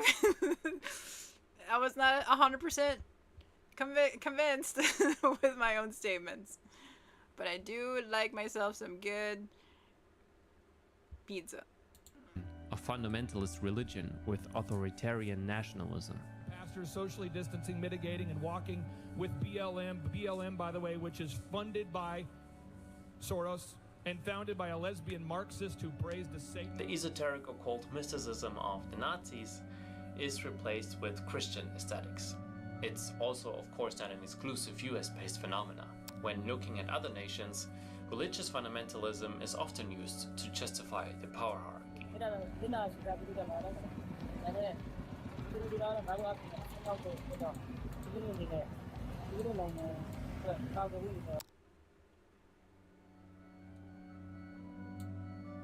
And linking one's own nationality with supposedly sacred values produces a threatened image of identity that must be regained. It not only produces a longing for the past, but also a fear of losing this collective identity, culture, and supposed values. Drifting off into Fantasyland serves one clear purpose: to manufacture the illusion of a deep ancient foundation for their ideology.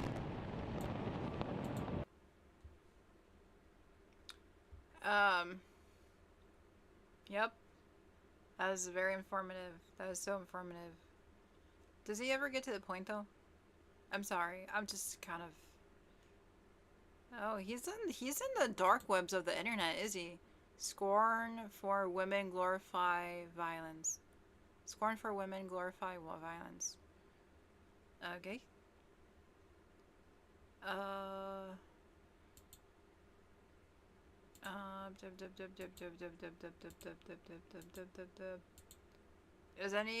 Is there any good... Oh. Using it. What a lot of people notice especially, politicized AI slop is almost exclusively used by right-wing actors. But why? Writer Gareth Watkins argues that generative AI models primarily attacks copywriters, graphic designers, or artists, jobs associated with young, educated, urban, and often left-leaning workers. Imagine the White House hiring an artist to giblify on a crying immigrant getting handcuffed by ICE agents. Ridiculousness aside, why should they waste any state resources when they can do this for free? There isn't just an utter contempt for art in general, but also for people and labor, creating depthless imagery that yields only the reading that its creator intended. No room for interpretations, self-reflection, or any value that typically comes from actual art. Grok, is this true? One of the reasons why I called Nazi art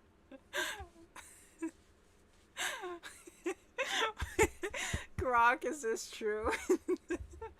Oh no. That was funny. Fuck AI. Germany arts. I love murals so much. We need to bring back murals. Just sketching in our notepads. I feel like AI just came out of nowhere, and now it's everywhere, and it's ruining so many different parts of us. It's so sad.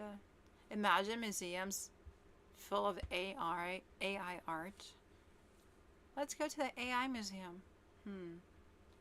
But soulless and empty in meaning in my previous video is their absence of soul and thought-provoking avant-garde bravery, like the Italian futurists had. They instead insisted on the same heroic, romantic, conservative optics that were close to classical Greek and Roman art, the same realist, classicist slop over and over again, reproduced to death, using art as a politicized weapon to reinforce norms and national myths into...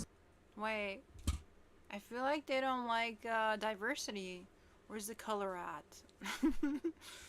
Where's the color? Oh, that's Germany though. Okay. Society. But hey, at least an actual skilled artist was involved in the making of those pieces. And as flat and propagandizing the art maybe was, at least it looked good. And Leni Riefenstahl is to this day being taught in film schools. Where are foreign artists now? Today, the same reproduction of politicized art can be made at mass scale, without the use of any artists whatsoever. Whoa, this is really woke. This video is so woke, man. What is this art piece? Wait, I just realized what we were looking at. What is this? Oh my god, my head. What is going on in society right now? I don't have any nuanced take to this except confusion. What the hell are we doing? The right-wing aesthetic project is to flood the zone with bullshit in order to... Oh my god, it's all just by design. The right-wing aesthetic project is to flood the zone with bullshit in order to erode the intellectual foundations. Wait, so we're on to something. We're on to something. See, I knew I was a genius. See? To erode the intellectual foundations for resisting political cruelty. AI co-ops art and is perverting it. The ultimate weapon of aestheticization. The original artworks the AI models are trained on are being endlessly and endlessly reproduced, therefore softened, diluted, until the substance of the original piece is completely rinsed out. Historical events, fascist ideologies, even war crimes or genocidal fantasies are being transformed into superficial, aestheticized content. Everything is made beautiful. The obscene is being normalized. Everything becomes Tumblr core slop. And we're still in the very early stages of AI content. The pinnacle will be deepfakes. Once deepfakes become normalized, we'll have reached the final stage of total meaninglessness.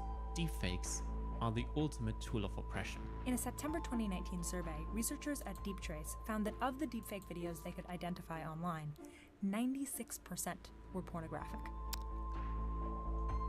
Oh, hell no. Not the deepfakes. I've known some, I've seen some streamers be affected by deepfakes and how it really affected them mentally. That's so cruel to take an image of someone and then use it for this horrendous, oh my god, I can't even, ew. It just disturbs me that there's people out there that take an image of you and then transform it into something else. Oh my goodness, no. If that happened to me, I literally, you'd have to put me into a mental institute. I would never be able to deal with that. That's non-consensual deepfakes. No. Yep. That would be the most horrendous thing ever. It's going to get real ugly.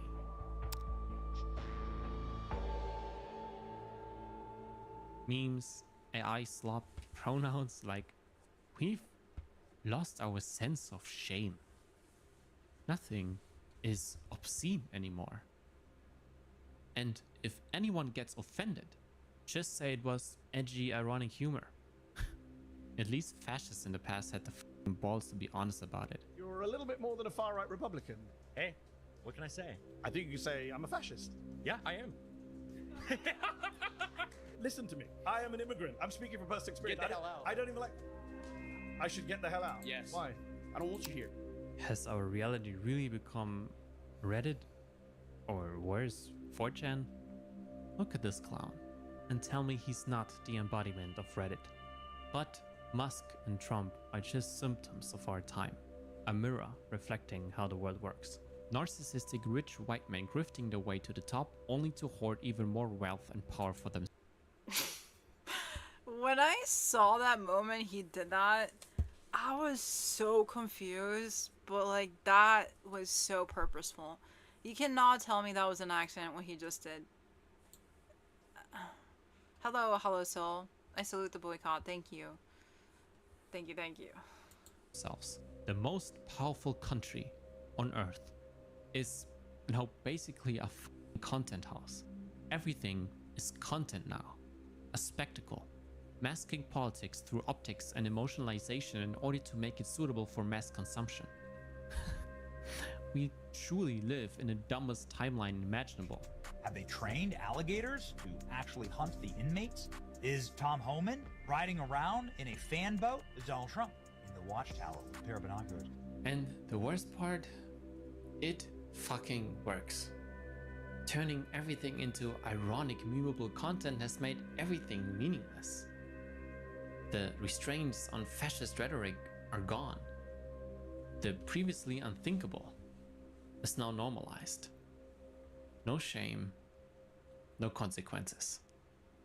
And no wonder no one takes you seriously when you call something fascist.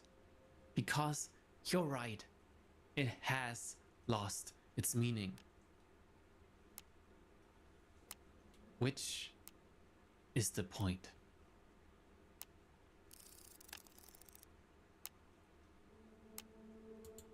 Holy shit. No. Oh my god.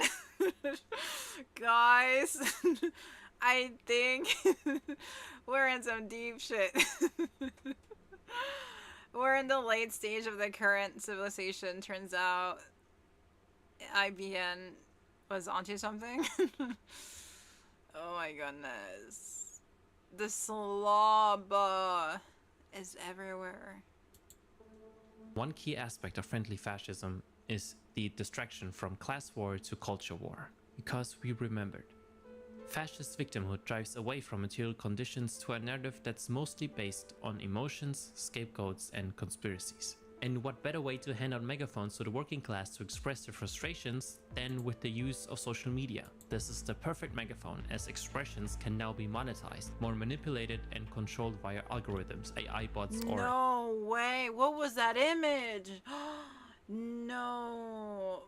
I don't even want to backtrack it. What are we doing? outright censorship by insecure CEOs. We now live in a deeply mutually dependent globalized economy that forces fascism to change its tactics. It can't appear as militant and loud as before, that's too obvious. The rising influence of private companies and therefore unelected officials Must analyze everything through the dialectical materialism lens.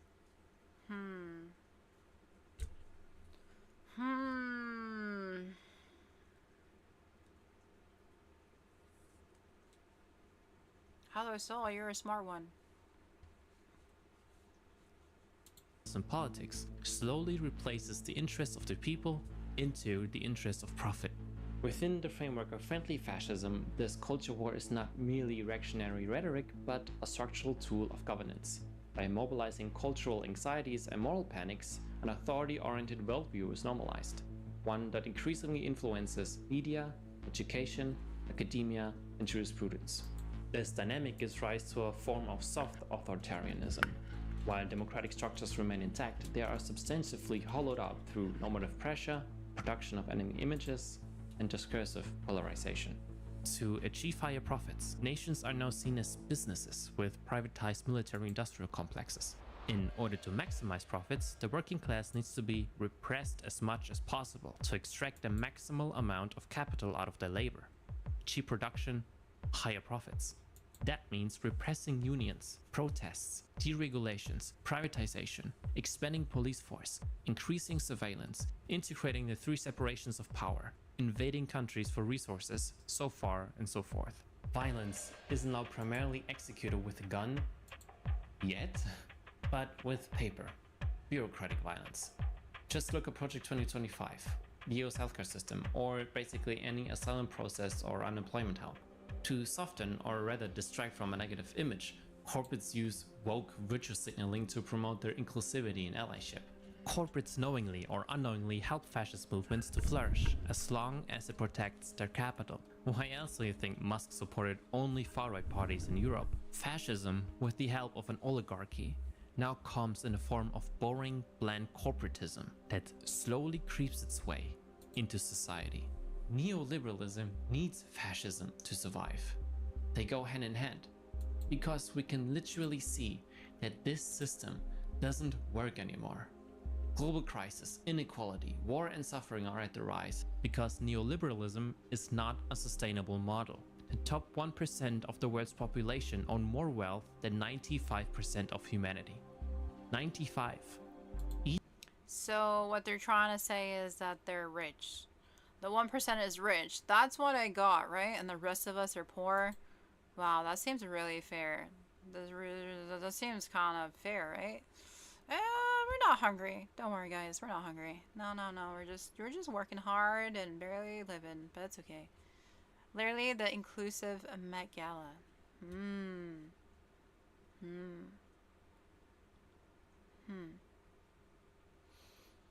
Oh my god, we're so fucked. Wait, no, I have to be optimistic. Guys, there's a chance that we can do something about this. we can, yeah. Just gotta get everyone together and make a plan. I feel like also there's gonna be ads soon. I'm so sorry. I can't control the ads. If the ads come, you can go on YouTube. There's no ads on my YouTube live stream. It's the same thing. Each one of us is losing trust in the system, and therefore in democracy. According to the Leipzig authoritarianism, I believe in democracy, though. I do. I haven't lost hope in that.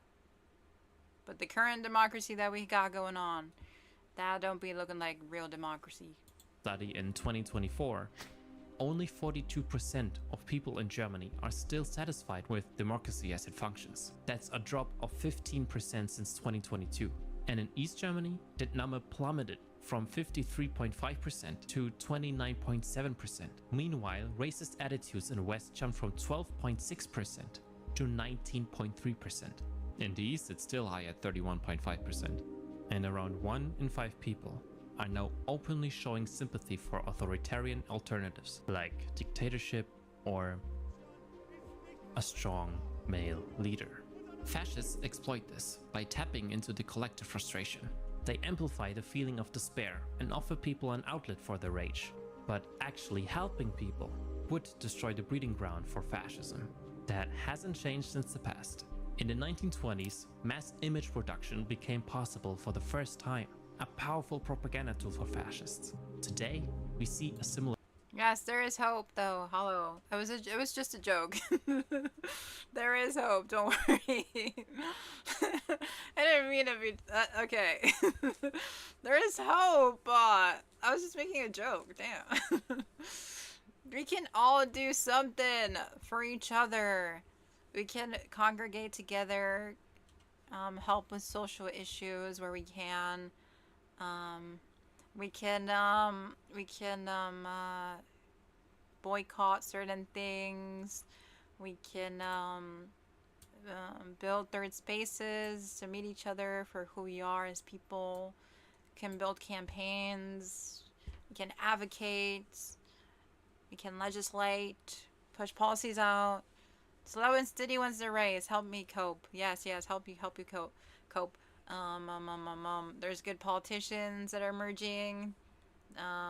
Support BIPOC leaders. Support for frontline workers. Support fair wage. We can all advocate and push for things in our own way. So for me, I care about sustainability. I care about the planet. I try to humanize these topics a bit more. That's my route of doing things after being an organizer for 7 years. And I feel like I finally found like my spot, like my space. It's just it can feel very isolating to be in these topics. So just know that you're not alone. No, on it, like seriously, you're like, this is all things that we're grappling with if we really care about the world, and it's not an easy journey. It's not an easy path, but if there's something that you really feel called to help or fix in your city, in your neighborhood, I would definitely go for that. Like for me, I've been tempted in helping protest a data center that's going to be built in my city. It's just I was unemployed. I'm trying to balance so many different things, so I wasn't able to go to that. But yeah, I could have been more proactive in fighting against a data center. But that's for my city, my context. But maybe for you, there's like some sort of issue that is really affecting maybe your livelihood or the livelihood of your community.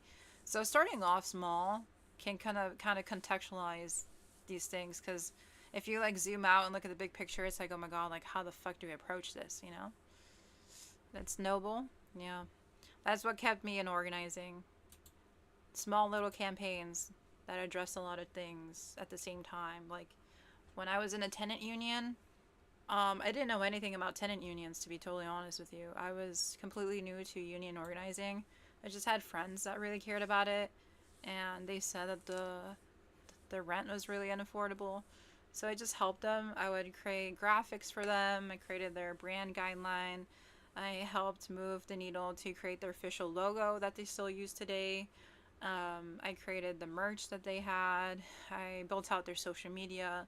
I built out the start of their website before the final developer confirmed it was working. I helped with recruitment. I recruited a lot of people. A lot of the top leaders that are in that union now, I recruited them through my efforts in communication stuff.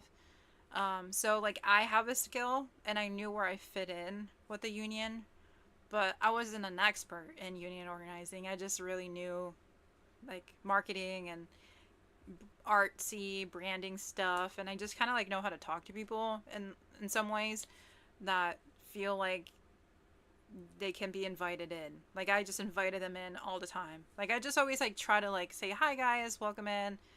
Oh my god, that was such a bad example. But I don't want to leak I don't want to leak the history I had in that union, because they have their own lives now and they're like leaders and stuff. But you get the point. Like I would sit with people and like they would grow and emerge as leaders. So yeah. Why did you leave, if you don't mind me asking? Because I got PTSD from being in a predominantly white town. My tenant union experience was in Montana, in a small town, and it's not diverse. It wasn't diverse whatsoever. I was literally the only Mexican my age that I knew. Anyone else that was Latino was a construction worker, but they lived in the outskirts of the town in more of the rural sections, because they had even more affordable houses and apartments on the outskirts, and they would just like drive 30-40 minutes an hour to the main town that I lived in. And so I was literally very isolated for those 3 years. I didn't really have my culture there. I didn't have family there. I was just kind of helping to do this union. I just didn't have a personal life. And I really didn't feel like I could have friends outside of the union, because I was so busy with the union organizing and I was always working. So like it just consumed me too much. I didn't have a healthy balance of stuff. And like when you're in a tenant union in a small town, a lot of eyes are on you. So since I was in communications, I was the one like leading everything. So I was the brain. I was like the mastermind, you can say, for being in newspapers, for the union being on the websites, for the union being on television, on the union being on social media. Like I was I was behind the scenes, right? Coming up with all ideas for like for the image, for the publication.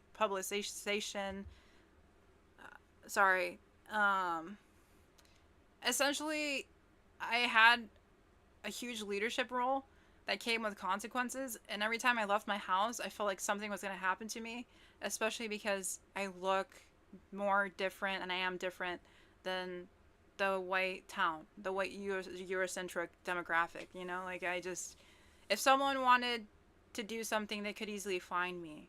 I was a very public person in the small town. Even though I try to be very private, I still felt like something could happen, and my union became very much a professional space, so I didn't feel like I didn't have anyone to talk to or like rely on. So yeah, it was rough. It was rough. Sounds pretty demanding and stressful. Yeah. It was 3 years of my life that left me completely drained. I gave everything I could to the union. I'm happy that it became one of the top unions in the nation for tenant union and organizing. They actually made like a national other effort. I'm gonna stop talking about this. They're one of the best tenant unions in the world, or in the nation, and I'm grateful that I helped the project, and I could still be in that major leadership role. It's just like my mental health just disappeared, and I didn't have anyone I could rely on. I felt stressed all the time. I felt like I was gonna get killed, just by being me. So I have PTSD from it. I admit it. I feel like I've been honest with my struggles. I'm not laughing because it's easy. It's just that's how I deal with stuff. But I'm very paranoid. I'm a very paranoid person. I have a lot of trust issues. There's a lot of interpersonal issues as well. With the union. So it sounds super ironic feeling isolated in a union. Yeah. You hit the nail with the hammer, or whatever the metaphor is. Yeah. Very isolating. It's fine. At least the union is there, and they're like building other unions within the union, and they've created so much power and solutions. So that's what I'm happy for. People are able to have a better life because of the sacrifice I made, but I did give everything. So I did lose myself in the process, but at the end of the day, like, it was for the better of society, and that's what I'll think of when I think about my legacy, that I was able to like still believe in something, even though like it came from a very difficult spot in my life. But that's not a good example of like organizing or like how to like approach campaigns or anything. It's just, it was my experience, and I should have created more healthy boundaries, basically. Yeah, I should have approached it differently, but it's okay. Just do not invest all your time in a union and be alone in the process, I guess. Have family, have friends, be paid for your time. I was never paid, which is crazy. And just make sure that your comrades have your back. And if they don't answer your call after the third time, they probably don't care about you. So, lesson learned. The phenomenon. The internet. And don't even get me started again on AI. The aestheticization of politics has proven its power once again, whether in the 1920s or today. We are witnessing in real time the shift into a post-fact. Thanks for sharing. I'm glad it brings you joy in spite of leaving negative feelings. Yeah, I'm still trying to work through it, but it's such a powerful union. It just, people have to sacrifice a lot for that to happen, unfortunately. Actual world where fairy tales and horror stories with dangerous monsters have become the new reality. Again, step by step, the tracks are being laid to build a society ready for violence. A society eager to restore traditional masculinity, revive national pride, and troll the enemies of the people. But friendly fascism is fading away. It has become more bold, louder, more aggressive. The snake has finally begun to show its face again, and we are doing nothing. We have been completely desensitized. Hitler and Mussolini were connecting themselves to history in order to achieve an immortal legacy that is remembered as glorious and intimidating. Today's fascism comes with a corporate, memeable, ironic wink.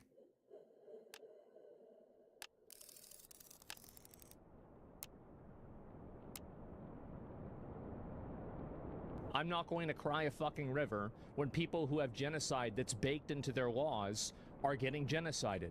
I don't give a fuck. They're terrible people. It's not even a question. These people are not your allies. They are not the same as us. They come from an inferior culture that is horrible. It kills people for their identity, and it is directly antithetical to everything Western values stand for, and it is an inferior culture in all ways. The cloud on the screen. Yeah, that's one way of putting it. It is that simple. No, I don't feel bad for them. I don't feel sorry for them. I don't care. I don't support them.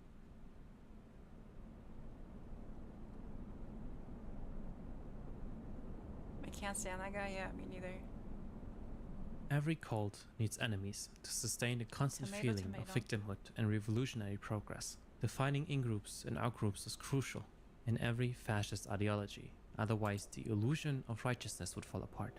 Everyone is out to get you, to destroy the beautiful thing you're being part of, to destroy your cause, to destroy your leader, to destroy what you love, your country, your culture, your identity, and your life. There's always one conspiracy after another. Fascists are spreading the belief that strict, unchangeable natural hierarchies exist, based on race, gender, or culture. The ones on top, the supremacists, will decide your worth.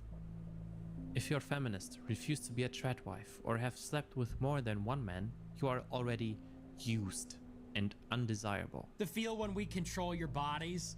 Hey, if we control your bodies, guess what? Guys win again, okay? Men win again. And yes, we control your bodies. It's your body, my choice. We will keep you down forever. You will never control your own bodies. Your body, our choice. This will reduce your worth. If you produce art, content, or other forms of creative expression that don't align with right-wing ideals, are no longer labeled as entartete Kunst, but are instead branded as woke. Anyone who challenges conservative social values is automatically considered woke, a neo-Marxist, a communist, a beta sheep. This will reduce your worth. And there was a wisdom in what Richard Nixon said approximately 40, 50 years ago.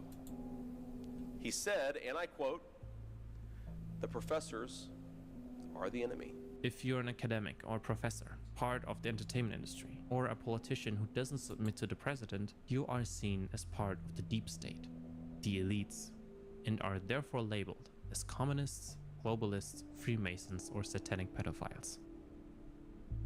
This will reduce your worth. If you're part of the queer community, you will be seen as sick, perverted, and pedophilic. Again, this will reduce your worth. If you don't have a full functioning body or mind, your genetics are seen as broken or infected that needs to be dealt with. This will reduce your worth. If you're black or an immigrant, you will be seen as barbaric, aggressive, and unintelligent. This will reduce your worth. Honestly, I'm pro-genocide. It sounds really shitty, but I think that Israel should just draw up its fucking borders about where it is now, and basically Palestinians can go live in another place. That's really shitty, but that's about where I'm at. If you're a Muslim, you will be seen as anti-Semitic, barbaric, and a terrorist. Ever since 9/11, and now with the extermination of Palestinians in Gaza, the dehumanization and death toll of Muslims worldwide have rapidly grown. This will definitely reduce your worth. I saw in Auschwitz that if a dominant group wants to dehumanize others, so as the Nazis wanted to dehumanize me, these dominant group must first be dehumanized in a way themselves by diminishing their empathy due to propaganda and indoctrination. I am appalled about how... Oh my god, this shit breaks my heart. What the fuck are we doing? What the fuck? What are we doing? No. No, this is okay. It's not your fault, Cari. Dude, that's just a video. Oh my god. Also, I just paused because there's gonna be an ad. Just fair warning. I just want to warn about the ads. No, this is, how do people do this to each other? It breaks my heart. Like, this is why I stayed in the organizing that I did. This is why I cared, because there's so much at stake. There's so much we can do for others. There's so much we can do for the world. It's just, we can choose one thing that we can do better. We can believe in something. We can do something about this. It's just this, the war, the violence, just it breaks something in me every time I watch it. The starvation, the violence. Destiny is what happens when you equate politics with ideas instead of linking it to historical materialism. Debate equals word fight.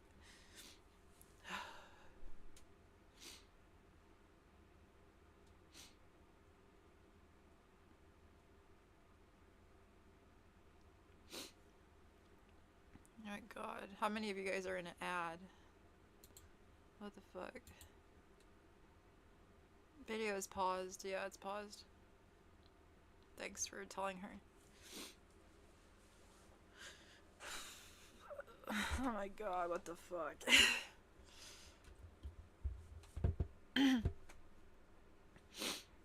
I need a moment. Fuck god.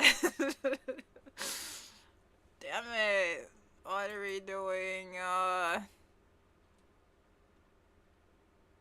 And it's mostly politicians. It's like not the everyday person that's causing this. And it's the 1%. Are we back? I think we're back. Hateful, how dehumanized, that they do not see any human aspect in any Palestinian anymore. It's terrible. The Zionists have not any right whatsoever to use the Holocaust for any purpose. And if you're Jewish, you could be, again, seen as a parasite that conspires against your people. The murder of 6 million people. I don't think we're back. Do you guys know, my primer in activism wasn't like from a typical route. It was actually from me being obsessed with the Holocaust. If you guys were here earlier, you may have heard me say, as a kid, all my life I was an advanced reader. So like after a certain point, I probably shouldn't pause on this little section. So after a certain point of reading, when I was like 13, I was at a reading level of like an 18-year-old. There's like so much there's only so much you can read. I read fiction, and I ran out, like the library only had so many books, so I started going into the nonfiction. And I got into books about society and politics and history, and I learned about the Holocaust, and at first I thought it was fake, you know? I thought it was like, oh, this must be like a fictional, like made up story. And the more I read, the more I realized like the nuances of like what happens in our world, and the like oh my god, the concentration camps were like the things, the like the thing that like opened my head up to like the issues in the world and what we're capable of as humanity. So like when I was trying to decide like what I was gonna do out of like school and out of college, like I just couldn't let the history of what has happened to us in the past go. And that's like, oh my god, I cannot talk. Sorry. Let's just play the video. The concentration camps is what led me to care and understand what we're capable of. Does that make sense? Yeah, that makes sense. Be dehumanized in a way themselves by diminishing their empathy due to propaganda and indoctrination.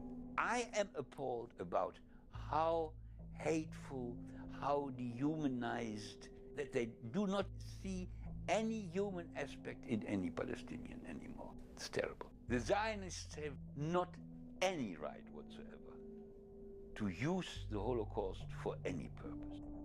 And if you're Jewish, you could be, again, seen as a parasite that conspires against your people.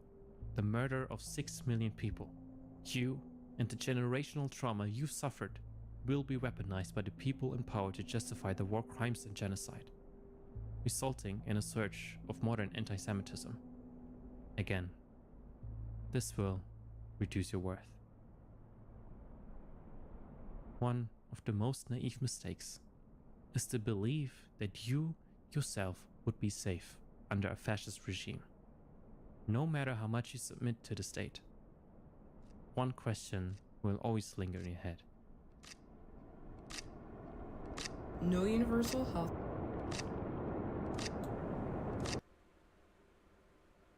Am I safe?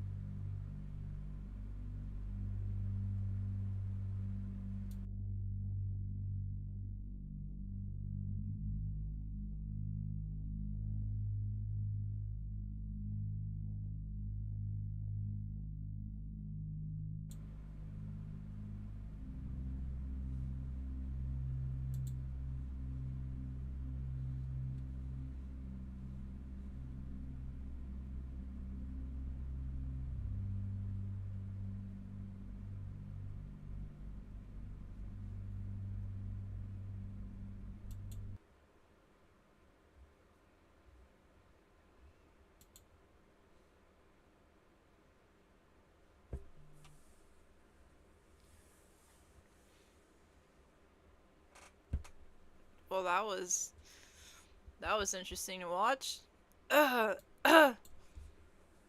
Most definitely not empathy maxing right now.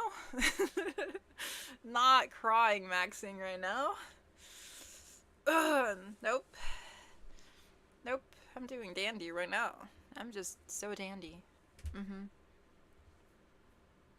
For me, it was learning about Sabra and Chatila. What was that? Sabra Chatila. Sabra Chatila. Let me look that up.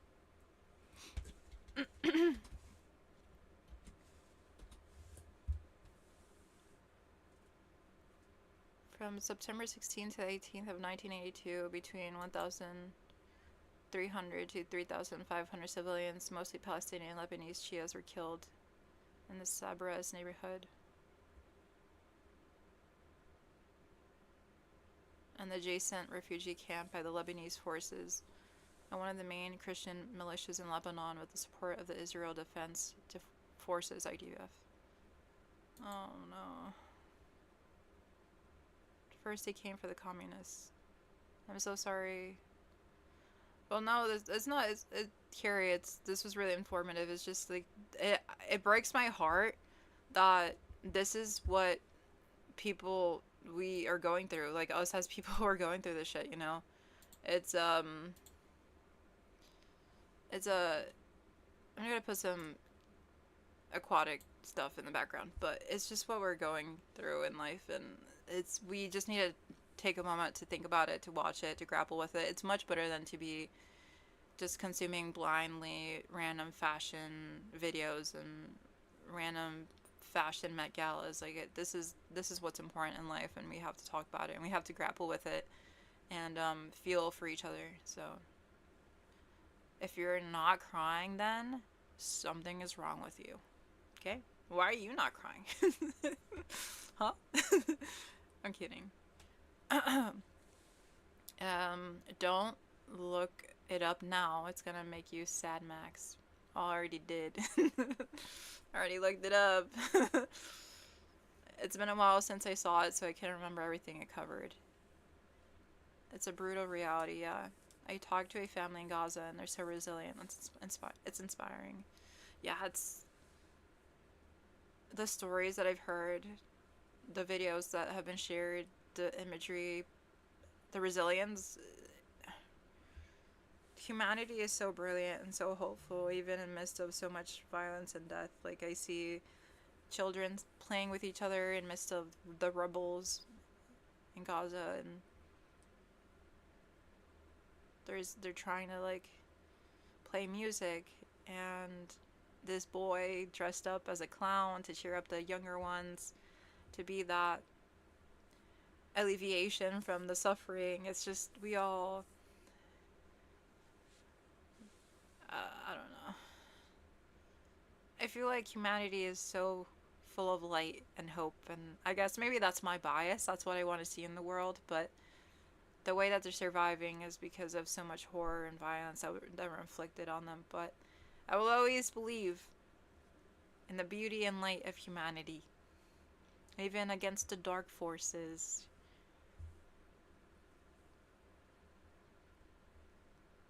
Yep. Yep.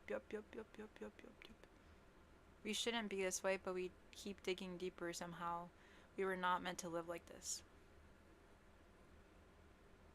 Yeah, we're not supposed to be like this. No, I agree.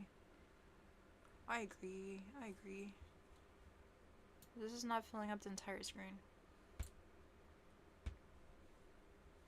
Okay, and then also this kind of reminds me of the anti-Hassan Piker legislation. Have you guys seen that? It's fucking crazy ass times.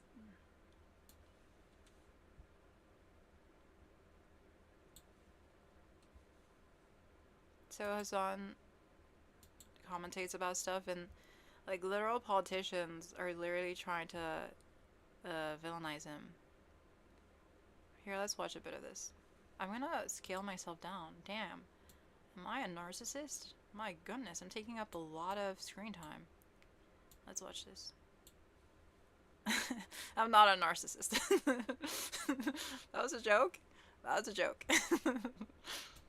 Care, no universal child care, no federal paid parental leave, no federal paid sick leave, no free higher education, nothing, okay? But we will ban Hassan Piker? No anti-racism laws where racism and discrimination in general is punishable by law.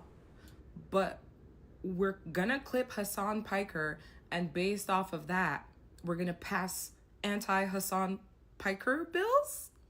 No drug decriminalization, no housing as a human right, no automatic voter registration, no sentencing reform. But Hassan Piker, right? Data privacy, GDPR, what? No, Hassan Piker. Yeah, okay, cool. We get it. No universal health care, no universal child. Okay, this is just an initial video of that, but basically there's legislation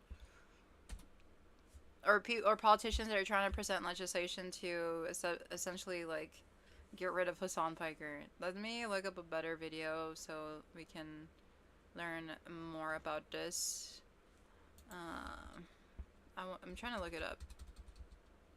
Give me a second. Where is it?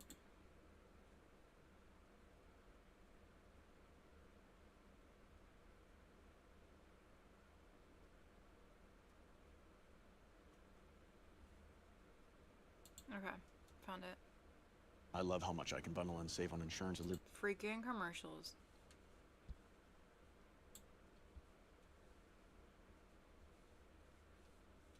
Just you wait. Just you listen. People are wildin'. No mice. Mind you, it's a Congress bill. I said ban, but it's a Congress bill. Which is, I guess, the ultimate ban, no? The same Democrat that is supposed to be advancing the war powers resolution that is already 2 months late on Iran. And instead of that, this is the bill that they advanced this morning. Think about that. What a joke of a country we're in, man. Jesus Christ. A bipartisan resolution from House Rep Lollll, Mike Lollll from New York, and Josh Gottheimer from New Jersey are condemning me and Candace Owens for anti-Semitic rhetoric and conspiracy theories, and also calls on social media companies to take appropriate steps to enforce their policies against hate speech and prevent the spread of anti-Semitic content. Just understand, it has just been revealed that the U.S. has already spent at least $25 billion on a war for Israel that began by killing 100+ schoolgirls, and Congress is now voting on condemning Hassan Piker. That is unbelievable, okay? This is sincerely Democrats openly saying, hey, guess what? We are insincere. We are not serious. We are not invested in making the necessary changes in this country. We are going to advance unbelievable idiotic distractions. Candace Owens is a malignant force, a cancerous force in American politics. This is true. Candace Owens is unbelievably anti-Semitic. Even this resolution condemning Candace Owens is utterly irrelevant right now. What the are you doing? I'm not even saying this because like I agree with Candace Owens in any way, shape, or form. I do not. You guys know this already. I mean, I joke about being a clandestine operator because she's thrown a nuclear bomb in the... What the fuck is he doing in a suit? Yeah, that's a good question. I feel like, honestly, he's trying to appeal towards a mainstream audience. This has never been his vibe, but if you've noticed what he has been doing with media and his like collaborations, he's been in a lot of like normie spaces. So I feel like because he's been affiliated with politicians, he's trying to look more official, more like noble, like not such of a outcast. You know, I think he's trying to make himself a bit more PR safe. So I think he's trying to come off as like professional, no? He's trying to be a bit more professional, no? Trying to make himself look a bit more normal, no? Or maybe he just really likes suits. There is a lot of eyes on him, but one thing I do know is that in Congress and politics, like a good suit, that can be the difference between a vote or not, you know? So, he's maybe playing the game, the visual aesthetic game. Cari says prioritizing getting rid of a Twitch streamer they don't like over the collapse of their own people is pretty telling of our politicians. Yeah, I mean, they should be focusing on other stuff, but Hassan can be a threat to society if he's corrupting the youth with their ideals, with his ideals, you know. Don't get it twisted, kids. He's a terrorist. I think that's what they're trying to do, no? Haven't kept up with him. Yeah, me neither. I feel like he's not very personable anymore. I know this is like not the thing I should be looking for in streamers at the end of the day, but especially for him, but I don't know, like I don't know who he is anymore. He used to do like personal updates and he would talk about other streamers, and that would get me excited to listen in the beginning. I'd be like, oh my god, I'm gonna know what Hassan watched for TV. I'm gonna see what he ate for dinner. I don't know, it's just dumb, right? But that made him human in my eyes. And then he would talk about drama with random Twitch streamers, and then that kind of all stopped as soon as there was rumors that he broke up with his girlfriend or supposed girlfriend, and he like disattached himself from like other streamers for months, and he went like mainstream. He went on so many different colleges, he went to so many different like TV shows. He just became too mainstream for me. When the thing that I loved about him is that he yells at journalists and mocks their accent because of it. I discovered him mocking a European London guy. That's what I liked about him. I liked how he was just rough around the corners. People in suits like to listen to other people in suits. Interesting. Went to the gym, did a killer shoulder workout. Did you guys see this crazy video? Here's our plan for the day. Yeah, exactly. Like, I don't trust him anymore. I don't want to just hear him say, oh, there's nothing going on in my life. Here's the news for 5 hours. you're becoming like a politician to me. Like, I don't know if you're saying the truth anymore. Like yesterday, for example, he's like, I'm not gonna stream because I have the podcast. A podcast only takes an hour, my guy. An hour. What are you doing for the rest of the day? Like, tell us the truth. He was so transparent with us. He at least shared something. Now he doesn't share anything, so maybe he has some crazy stalkers. Maybe it's the pressure that he's under. Maybe he just wants to have his life more private. Maybe he's going through a breakup. Who knows? But, like, the wonderful strength of a streamer is that people believe in you, care about you, they listen to you, they spend time with you. The streamer doesn't owe anyone anything, obviously. They're their own person, but, like, if the whole basis of your platform is about you, at least share something personal. Like, I just... The news only does so much for me. Give me some drama. Give me a bad take about the random streamer doing some random thing, and then I'll listen to you for 5 hours. Like, damn. Make it fun for a bit. I'm not a fucking robot. I'm a young person, and I feel like his audience is pretty young too, so they need something. Give us something. Give us some tea. It was definitely weird when he was backing Platner. I don't know much about that one. I stopped listening. I used to listen to him non-stop for like a whole year. But he's become too robotic for me. But he's a cool, chill dude. It's just he looks really tired. I imagine he's under a lot of pressure. That's all I can guess from all this situation. Can you imagine Congress is on your back? And then you have like 1 million articles written about you every day. Like, that is a lot of pressure.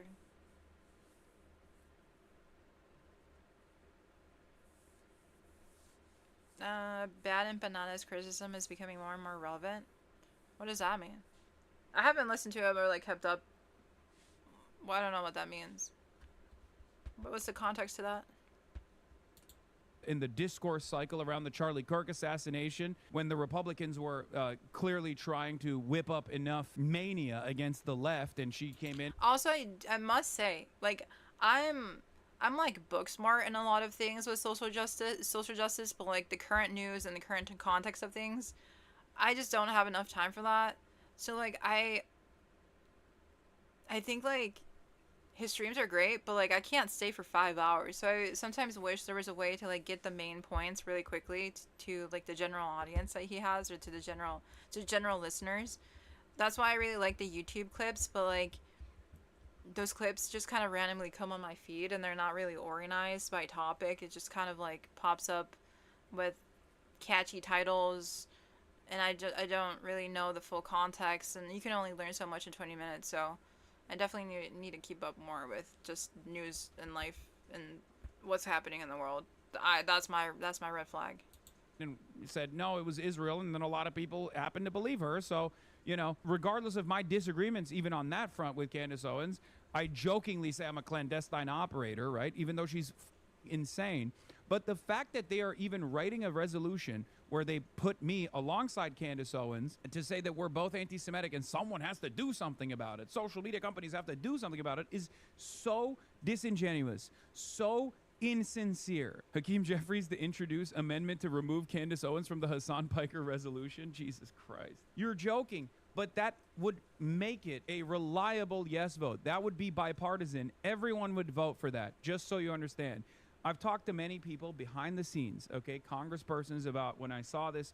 I talked to my friends in the Hill. Universally, their assessment was obviously that this is ridiculous, right? And it's being done for donors. It's being done to fundraise. It's being done because I have some high-profile enemies, okay, that are aggressively pursuing this deplatforming initiative, and they're willing to pay for it, right? However, the other side of the story that's even more devastating about the way that the Democrats operate is the reality that the only way that this doesn't pass is not because the Democrats would protect me. Of course they wouldn't. And these are Democratic congresspersons who recognize that too. But luckily, Candace Owens is a part of the bill, and Republicans might shy away from attacking Candace Owens. Think about that.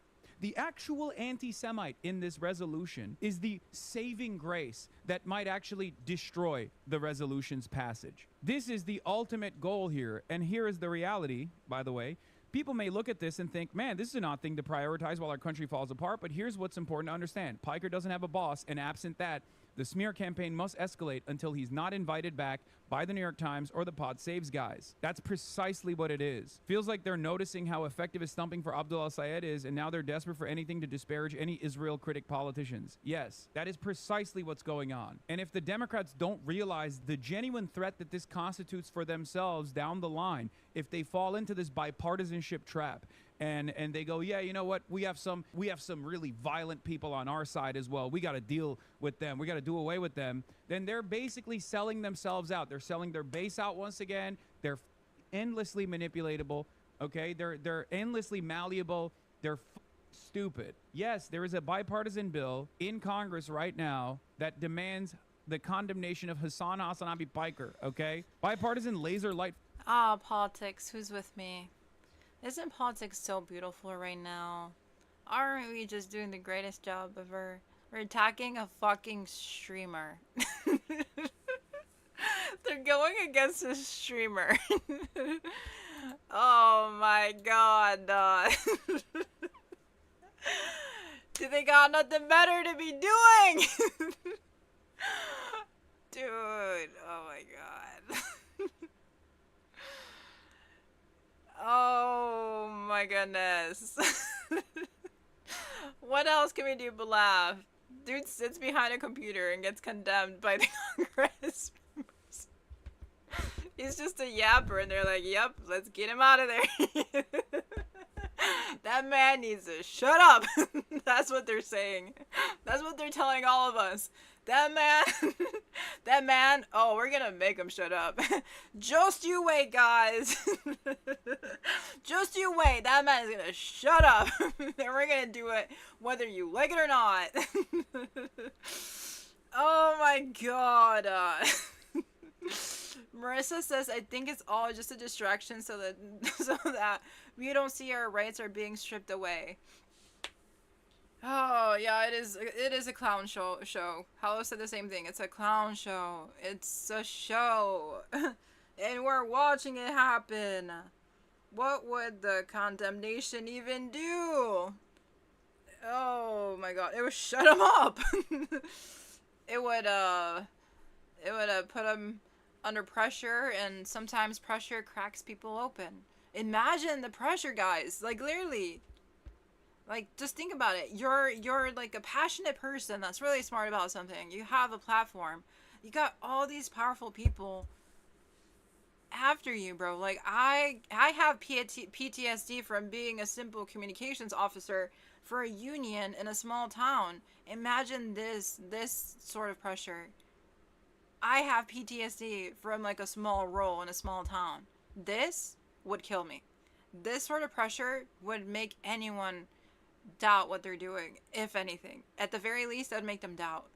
This man is strong. Hassan, I'll give him that. He is strong-willed. Because the pressure, man. I cannot imagine it. I'm trying to be empathetic, but I cannot imagine that sort of like pressure from so many people. It's thousands of people. Oh, I can empathize, yeah. It's a rhetorical question. I know we can empathize. But it's just, they're trying to make him go under. Not us being censored. They're censoring us, no? I feel like we as people support him. He's representative or supposedly representative of his community. They're trying to bring a woke king down. That's what they're doing. Unless he has political aspirations, I don't see how this hurts him. I think it hurts his morale, no? It hurts what he represents, his values. If he bends, it shows probably weakness in his will, weakness in his causes. A lot of people just want others to suffer as well. I think they want him to go away, even if he's just a streamer. It's getting pretty late for you. Have a good rest of your stream. Thank you. Stay hopeful. Likewise. Thanks for joining. We shall be hopeful. You're very informed. I appreciate that about you. Take care. Keep hoping. Yes, thanks for stopping in. Marissa says, I think it's also to make other people who want to speak out fearful to do so. Yeah, honest to God, when I see this, I'm like, I don't want to be anywhere near Hassan. When I play Hassan in these streams, I just get so many viewers, and I'm not as smart as he is. I'm not informed as he is.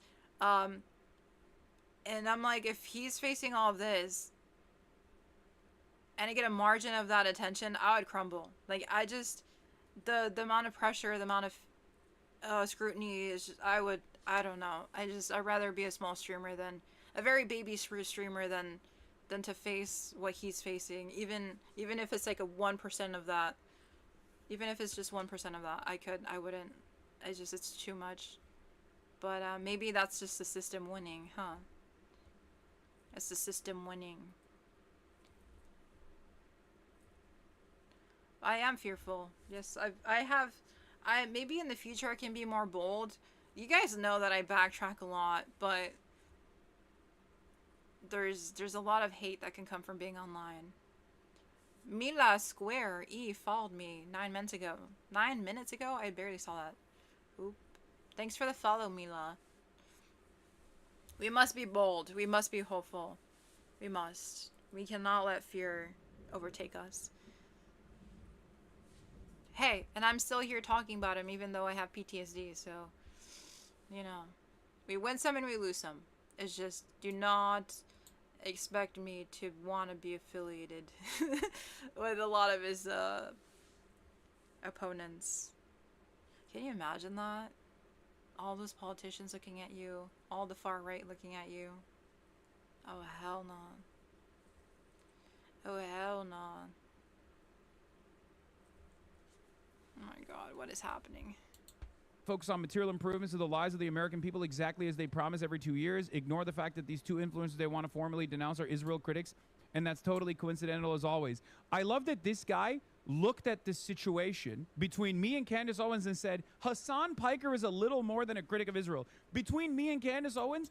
What I can learn about Hassan, though, is he's very stubborn, and he's honest about his opinions. I need to be like him. I need to stop backtracking. That's a good thing about him, though. I'm the one that's a bigger danger?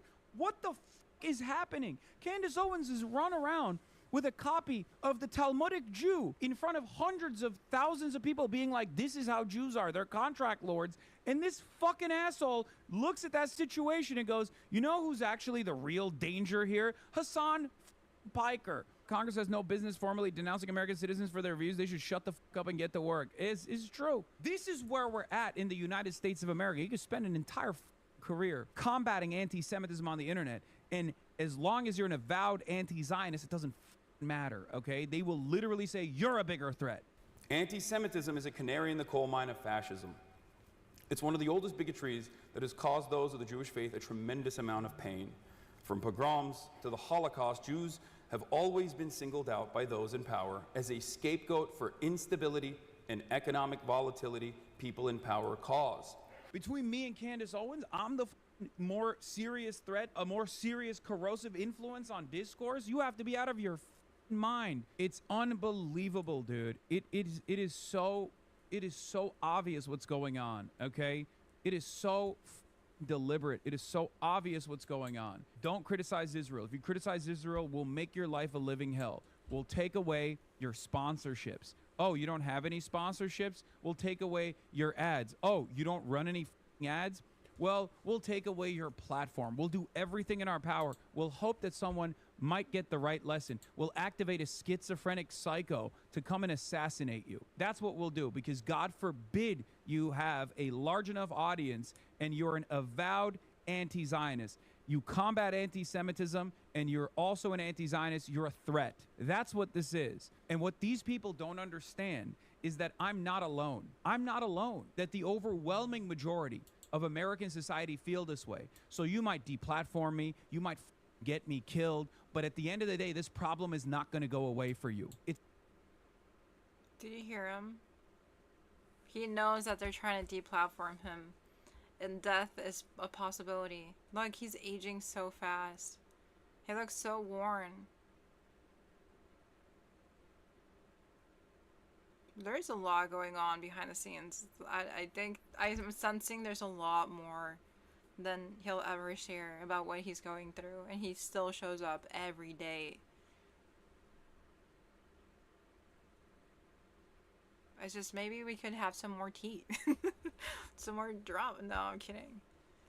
He's aging fast. Have you guys noticed that? He's aging really fast. It's not going away. People still feel this way. People know the truth. So you have to address it at some point. That's it. Luckily for now, reasonable people obviously are on my side and recognize how insincere and how ridiculous this is. But if your goal is to punish critics of Israel, prominent critics of Israel, it's not going to work. You deplatform me, someone else will take my stead. You kill me, someone else, and 10 more people will prop up with the same exact opinions. And guess what? There's the other side of it. You don't know what kind of opinions those people will have. You know what my opinions are. You know what my goals are. You know what my assessment on the situation is. And in an environment. And he's really consistent as well. Like, he's very, very consistent. And sometimes, like, people are like, oh, you backtracked, you said something else this other time.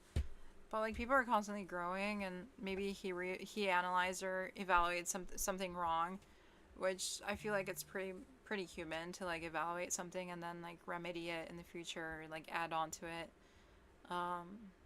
But he has been very steadfast, and that's, like, my biggest goal in streaming. It's to be steadfast in my values and not to backtrack, but I do have a lot to learn yet, and that's why I keep saying I'm a baby streamer, and that's why I keep worrying about, like, what I say, because I don't want to, like, lose my values and like, say things, like, for example, the way that I started this stream, I was like, I want to be #1, and I want to be on top, but then I backtracked.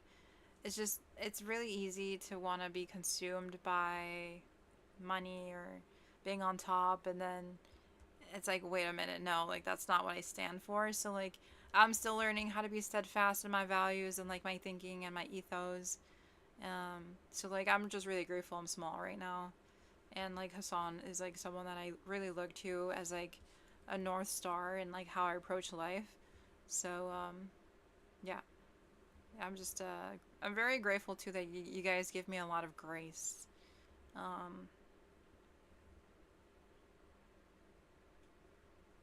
Yeah. Do have a lot of trauma and PTSD and, like, issues from, like, my past, so I think it just shows up in the streams. It just shows up in the streams.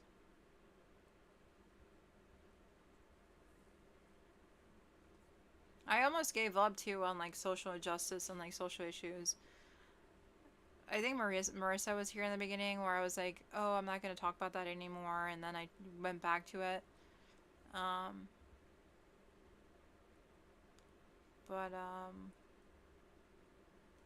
Yeah, I think it's worthy of being invested in this topic, in this world, to continue streaming this. I have a lot to work through. So I'm just a baby streamer. Also, I like fashion stuff a lot more, so definitely do think that the social justice-y part of my streams do need to improve a lot. They do. Need to get some muscles, some strength.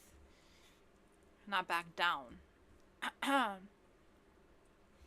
Cari says, all seriousness aside, I don't trust men with that glasses shape.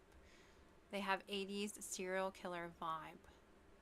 Dude, were you in the stream where I was talking about how if someone has that sort of glasses, I'll never date them? I rejected a guy.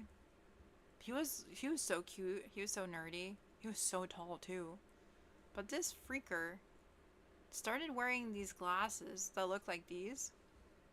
And I was like, bro, that's not the vibe. It's just not the vibe. I don't think I was there, but I would do the same. Lollll, Cari. He had this, the glasses were so fucking ugly, bro. And I couldn't tell him, like, bro, take them off. Like, I didn't know how to approach it. I was just like, God, blah, blah. Like, how do I? He was so cute though. But then, have I ever shared this story? Guys, let's just. I'm gonna move on. I'm just gonna move on from Hassan. Okay, it's girly time. I've had enough. It's girly time. If you're watching this because of Hassan, thank you so much. But the segment's over.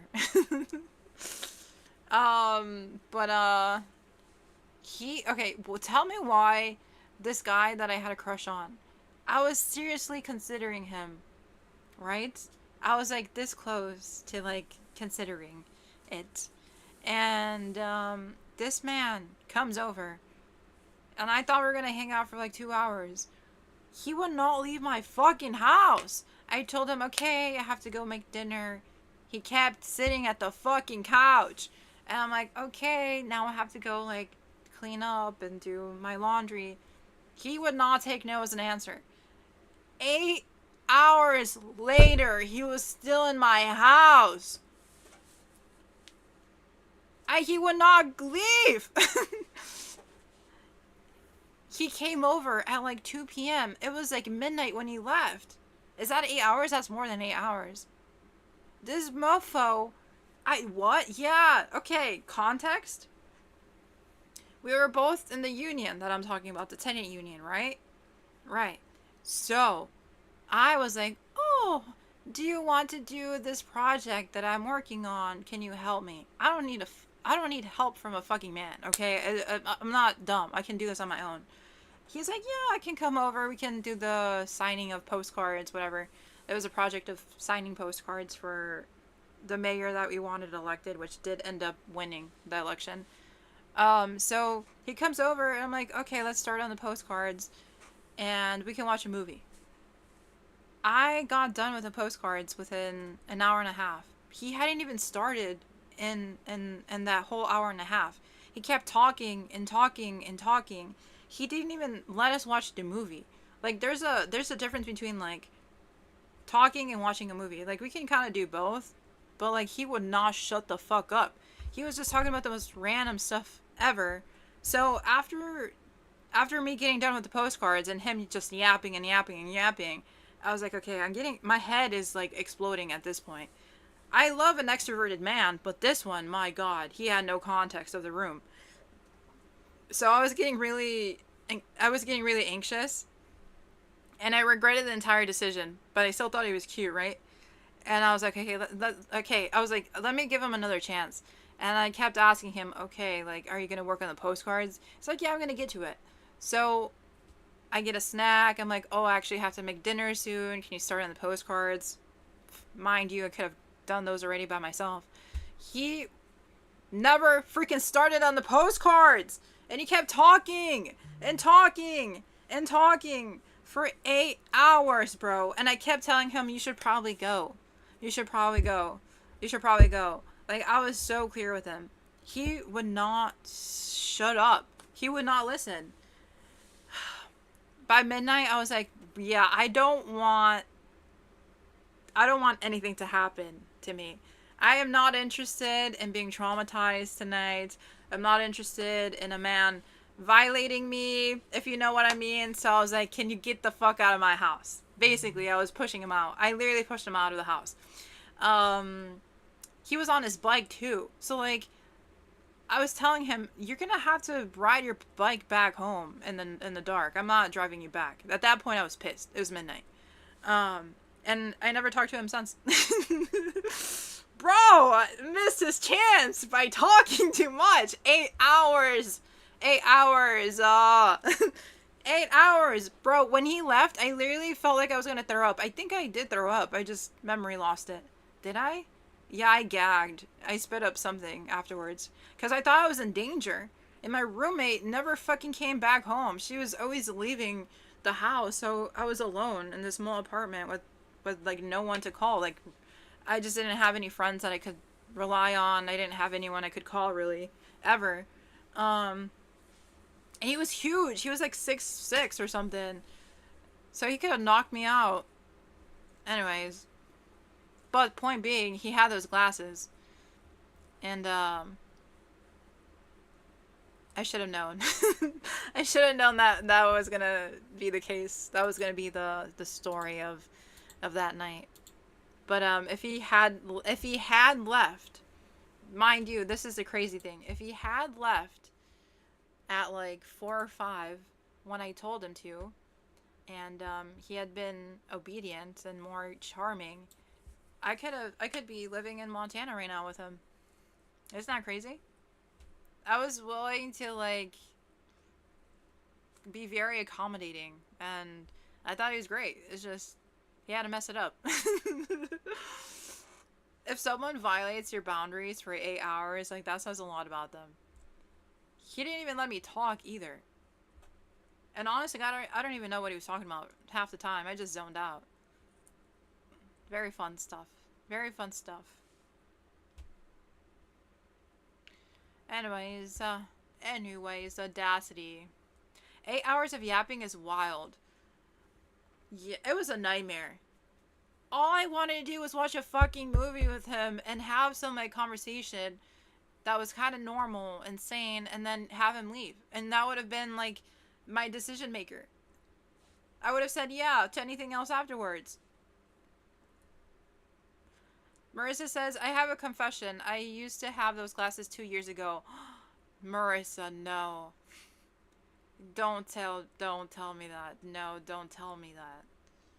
2 years ago? It's okay, that was 2 years ago though, right? That was 2 years ago. That was 2 years ago. I guess it's fine. 2 years ago. And the thing now, he's where's he based? That guy is now based in is it Portland, Oregon? Portland? Or is it Seattle? I think it's Seattle. I don't know. He's a math tutor though. He was getting his master's in math. And he liked music, and he was a bike nerd. I didn't know half the things he was talking about.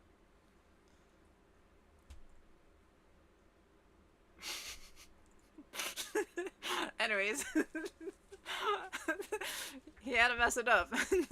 In an alternate universe, I'd be in Montana with a math nerd. Do you guys want a tarot card reading now? That was a pivot. It was all because of those glasses, though. At the end of the day, it came down to the glasses. No, I'm kidding. He was just not. Oh, he was also like not emotionally savvy. I would talk to him about important stuff, and he would like ignore me. I was like, okay, whatever. I'm used to being ignored. I guess that's fine. I'll just listen to you for hours and hours and hours. But that was like, I guess something that I had to think about. Like, if someone is just willing to talk for so long and not even listen to you or like pay attention to you, it's just there's something wrong with them. Master's in math, but couldn't figure out that he didn't fit into the equation at your house all night. Whoa, that was good. That was good. He also owned a rat, guys. He had rat mascots. Do you guys know that I have a rat phobia? I hate fucking rats. Especially because there was mice in my house growing up. And one time, one of them crawled up my leg. A mice crawled up my leg, and it got trapped in there, and I had to shake it off, and then it whimpered, and it kept staying in my room because I didn't know where it was at, and I didn't want to put a trap on it. I didn't want to kill it, basically. So I kept trying to, like, open the door during the day so I'd walk out, but it was always in my room, and that happened for the entire week. And it was, like, always, like, making noise in the night, and that scarred me. Oh man, I love rats. Men and people in general love rats for some reason. I had a roommate that loved rats. That rat was on my blanket. It was in my kitchen. It was in my living room. I have grown resilient towards them because I lived with one, and I liked someone that liked rats, but my goodness. I don't get it. I just don't get it. I don't really talk about it much, but I do have a phobia of them. It's not like a huge phobia, but do not get a real one near me. Don't get them near me. If you kill them, I feel bad, but if you get rid of them ethically, then that's good. It's just they're kind of ugly. I'm sorry, Cari. They're kind of ugly. Marissa says the glasses were in my budget for my insurance. Yeah, right. Right. Right. Right. The thing is, Cari, if that mice hadn't crawled up my freaking leg, I would be fine. Why did it have to crawl up my leg? I think they're cute. Mice? Like mice and rats? Oh my goodness. They're cute. Oh my goodness. That's good for you. That's nice. Well, the guy had like 3 rats. One is enough. One is enough, okay? I don't want to be a rat mom, okay? 3 rats? Nah, that's too much. Recruit the cat. I'm sorry. I'm sorry. If I see a mouse right now or a rat, I'd be traumatized. They're actually very social and need peers unless you're always home. They get depressed if alone. Same with guinea pigs. Oh, no wonder he had so many of them. Well, my roommate only had one. It was an albino one. Okay. Guinea pigs are cute. I like guinea pigs. I'm gonna do a tarot card reading for myself, and then tarot card readings for everyone else is very difficult, so I'm kind of hesitant to offer it. I can I'll think about it. If I'll do it for anyone else. What should I'm gonna pull a general reading for myself. This will be fun. Oh no. The first card is Judgment. Oh god.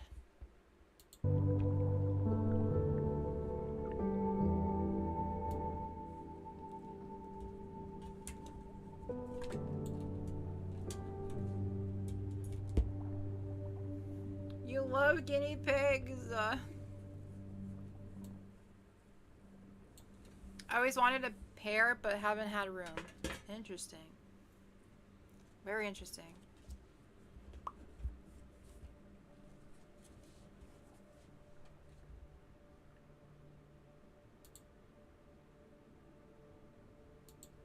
Okay.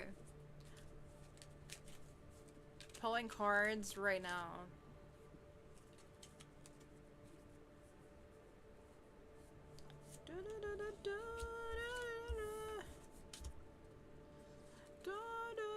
I'm gonna get 6 cards.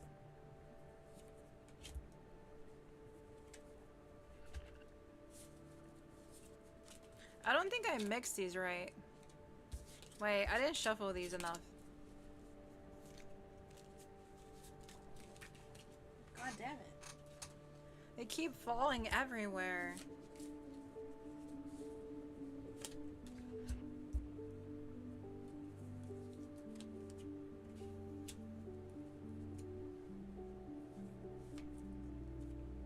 Oh, okay.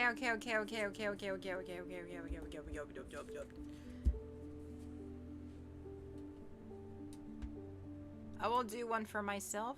Let's see. Judgment. Oh my god, no. What is this? Judgment? Am I gonna die? I'm gonna die for sure. It's so pretty.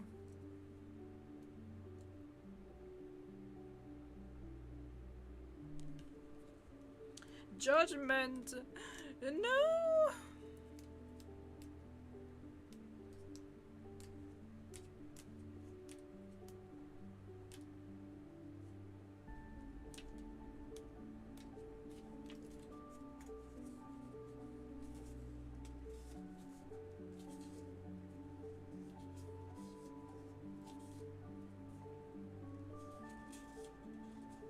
looking it up. Let's see, what does it mean?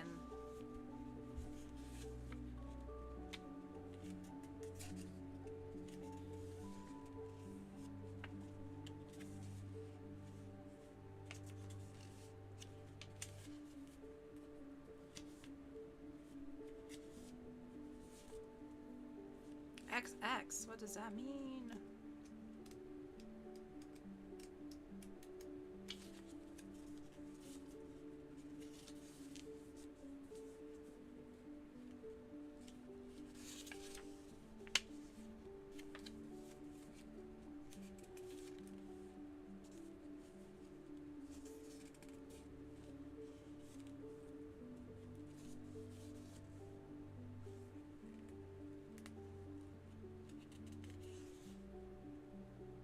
Okay, found it.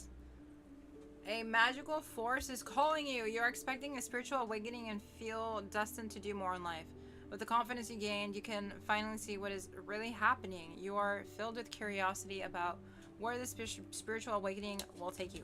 Whoa. Okay. Alright. I want to do more in life. Okay, yes, noted. What a reminder. What a reminder. Okay, next we have Knave of Wands. What does that mean? I like the imagery.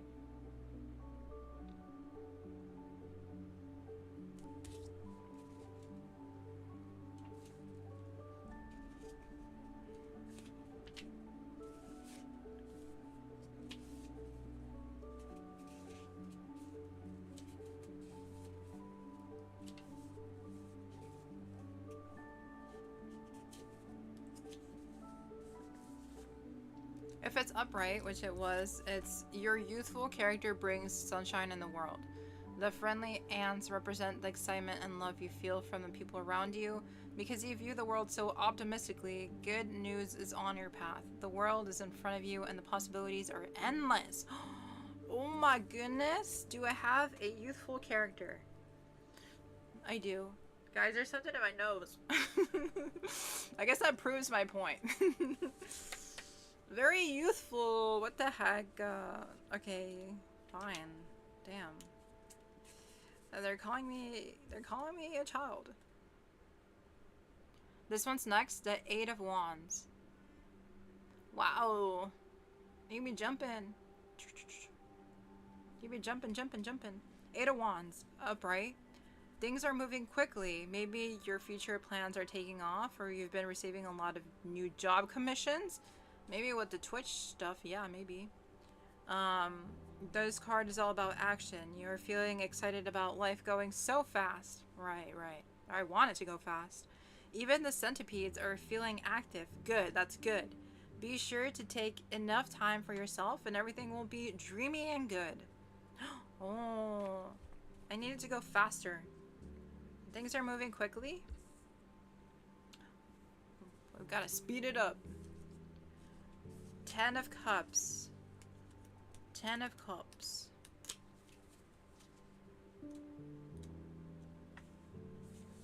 Okay, this one is the next one. 10 of Cups. Ooh, so pretty.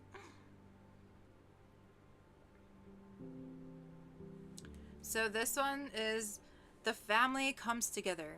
A warm glow is hanging over you. You feel happy and warm like these dinosaurs who share a deep connection. They are having fun. Like you have when you hang out with your soulmate. This card shows that it's important to have fun and also take care of the ones you love the most. Wow. I need to find my dinosaur. Is that what they're saying? I would like to have a dinosaur pairing, please, that are like hanging out but are like soulmates and are like besties. Please. Family comes together.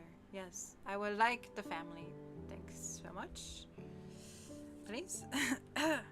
I will not manifest weirdos anymore. Thank you so much.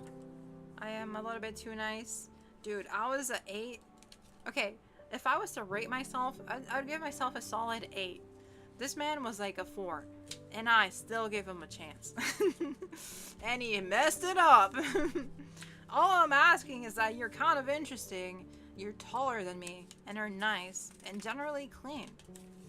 If you're smart, that's great, but like, leave my house after I tell you to. Damn.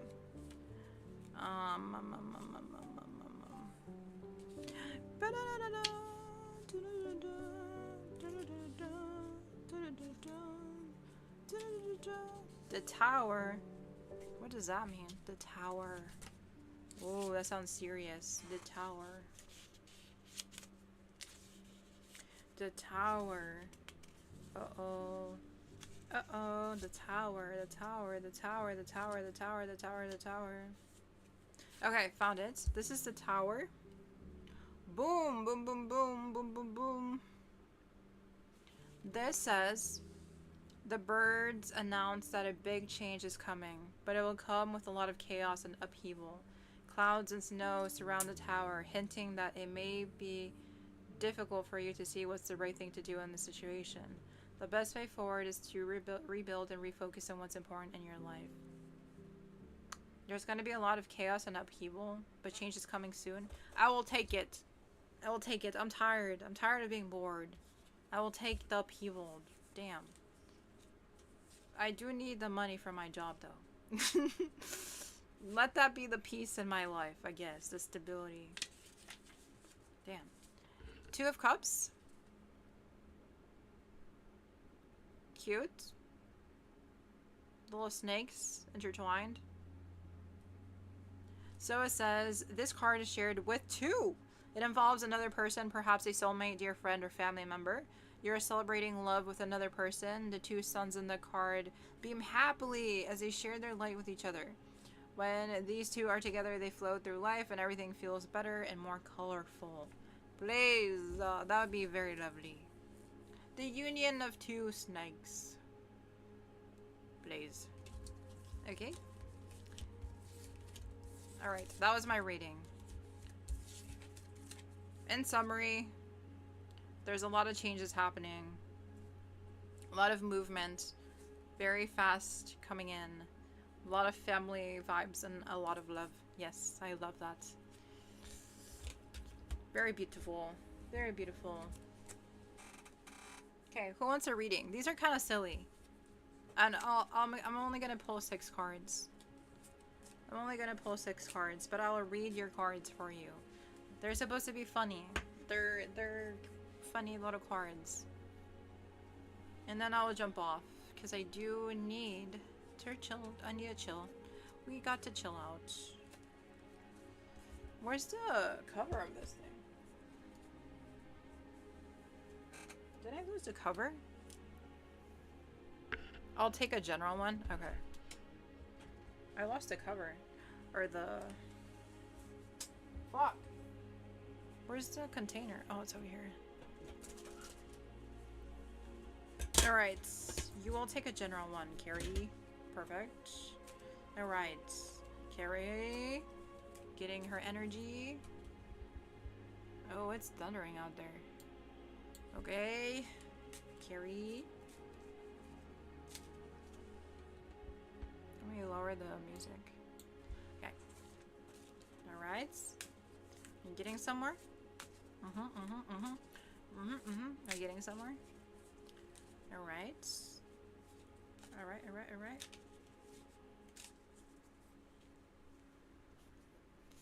First one. Getting the second one right there.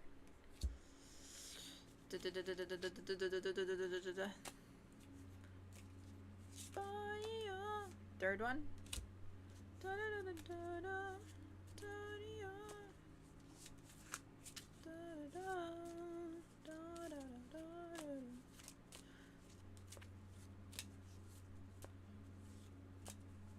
Hello, come on, Cari. 3 more cards. Oh, okay. Oh, all right. You get a lot of them. 1, 2, 3, 4, 5, 6, 7. 7 cards were chosen for you. 6 was not enough. Where's my booklet? Okay. The first card. The moon. The moon. Let me look that up. The moon. It's so pretty.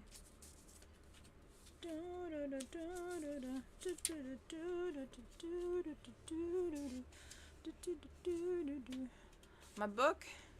My book, please? Okay, so this was upright. Says, the moon illuminates a dreamy and fearful glow over a dog and fox. Yeah? Completely enraptured by the moon, the animals experience doubts and anxiety. Across from them, the towers are burning. This card urges you to keep your fears in check. It's time to lose your expectations in life. That way, you'll be surprised by what life brings you. Oh, girl. They just told on you. Whoa, that flew out of my hand. Okay. You must address your doubts and anxiety and your fears in life. I feel like you can spiral sometimes in your fears and doubts. But hey, we can conquer them. We can conquer them. Okay, the next one. 7 of Pentacles. Wow, what the heck? Look at that fit. 7 of Pentacles. Your body is made of 90% anxiety and fear. I absolutely spiral. Oh my goodness, these cards are cooking you alive. Ooh, they're telling us something about you. Alright. Alright. So this one is 7 of Pentacles, like I said. So in the booklet, it says, finally, your hard work is paying off. You just went through a period of uncertainty and now the results are showing. This long-term project you worked on is bringing you satisfaction. You deserve to celebrate. This must be finals in school and what you've been working on for a long time. You must celebrate. School is almost over. It's almost happy time. You're almost there. You're almost there. You're almost outside and free. The next one, 9 of Pentacles. A lot of pentacles. Super cute.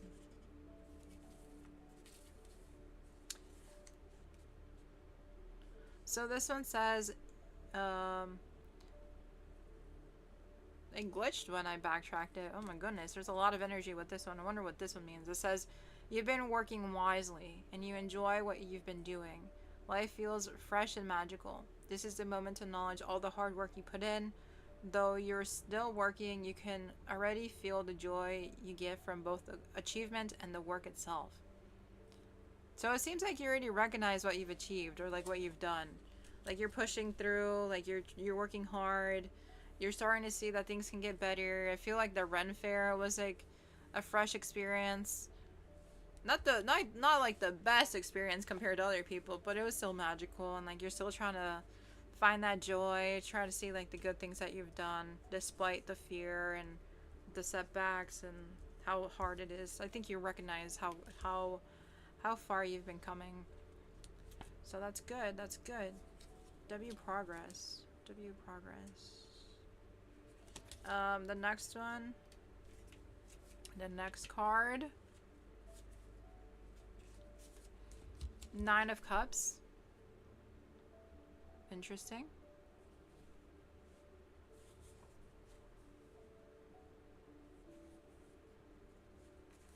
This one means the love between this man and his rabbit overflows and brings support to both sides.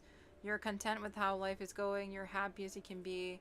This quote-unquote wish card means all your wishes are coming true. You no longer need to imagine an idealized life. You're now truly enjoying life as is.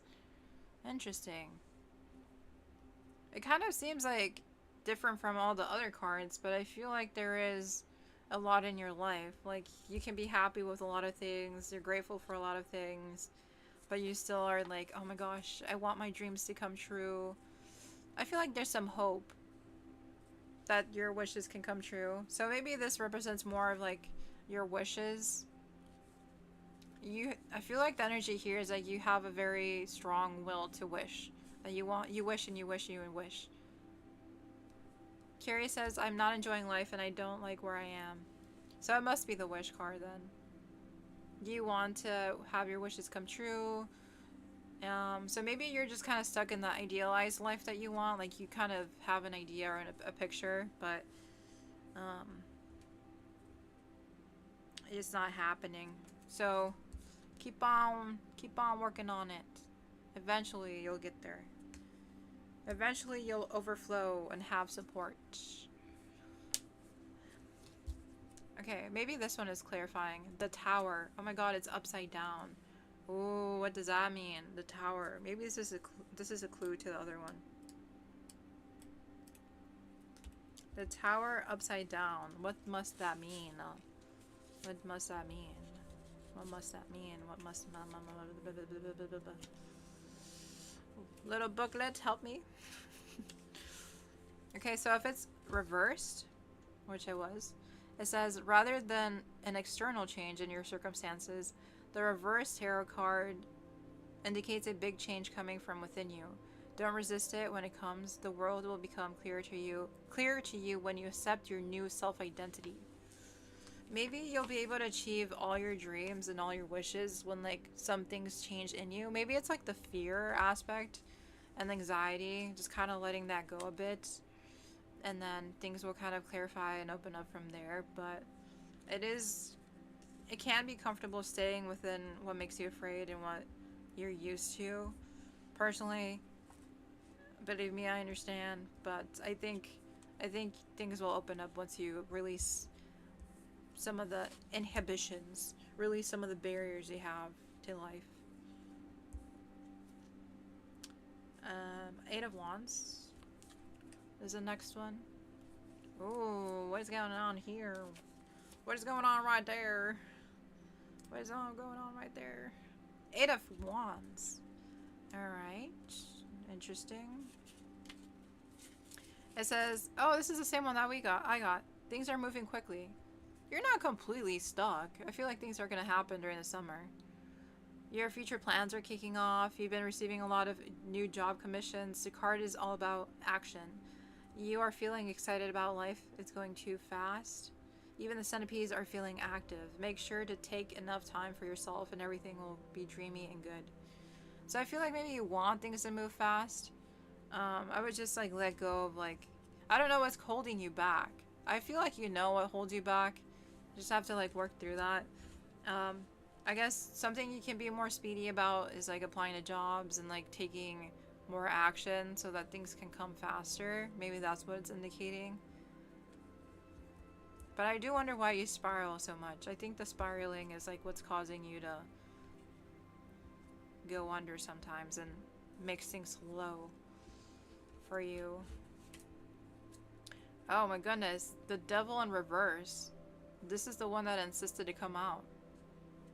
The 7th card, bro, and it's the devil in reverse. What does that mean?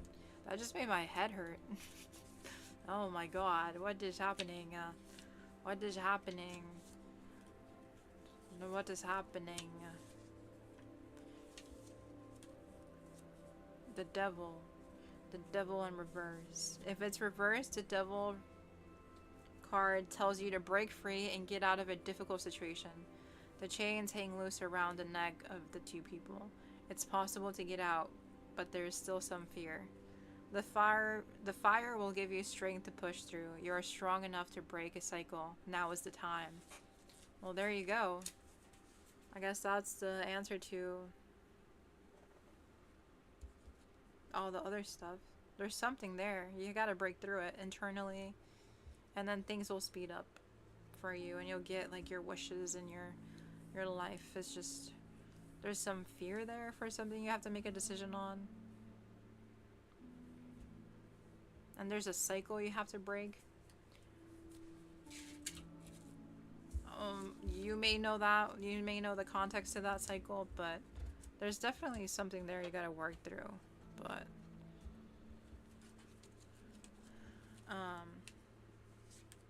you got the summer, right?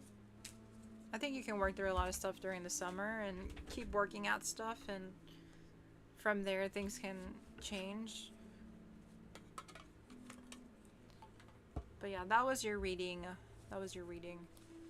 That was your reading. Alright, does anyone want a reading? One more, and then I'm done.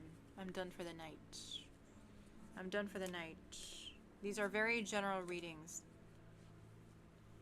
Very silly general readings.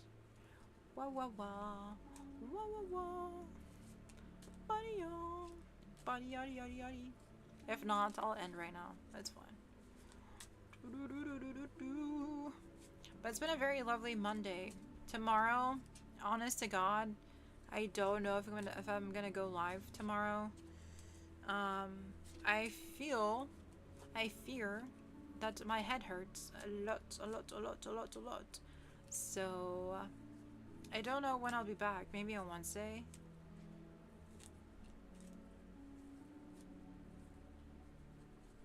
Maybe I'll go live on Wednesday again. But I'll see. We'll see. We will see, guys.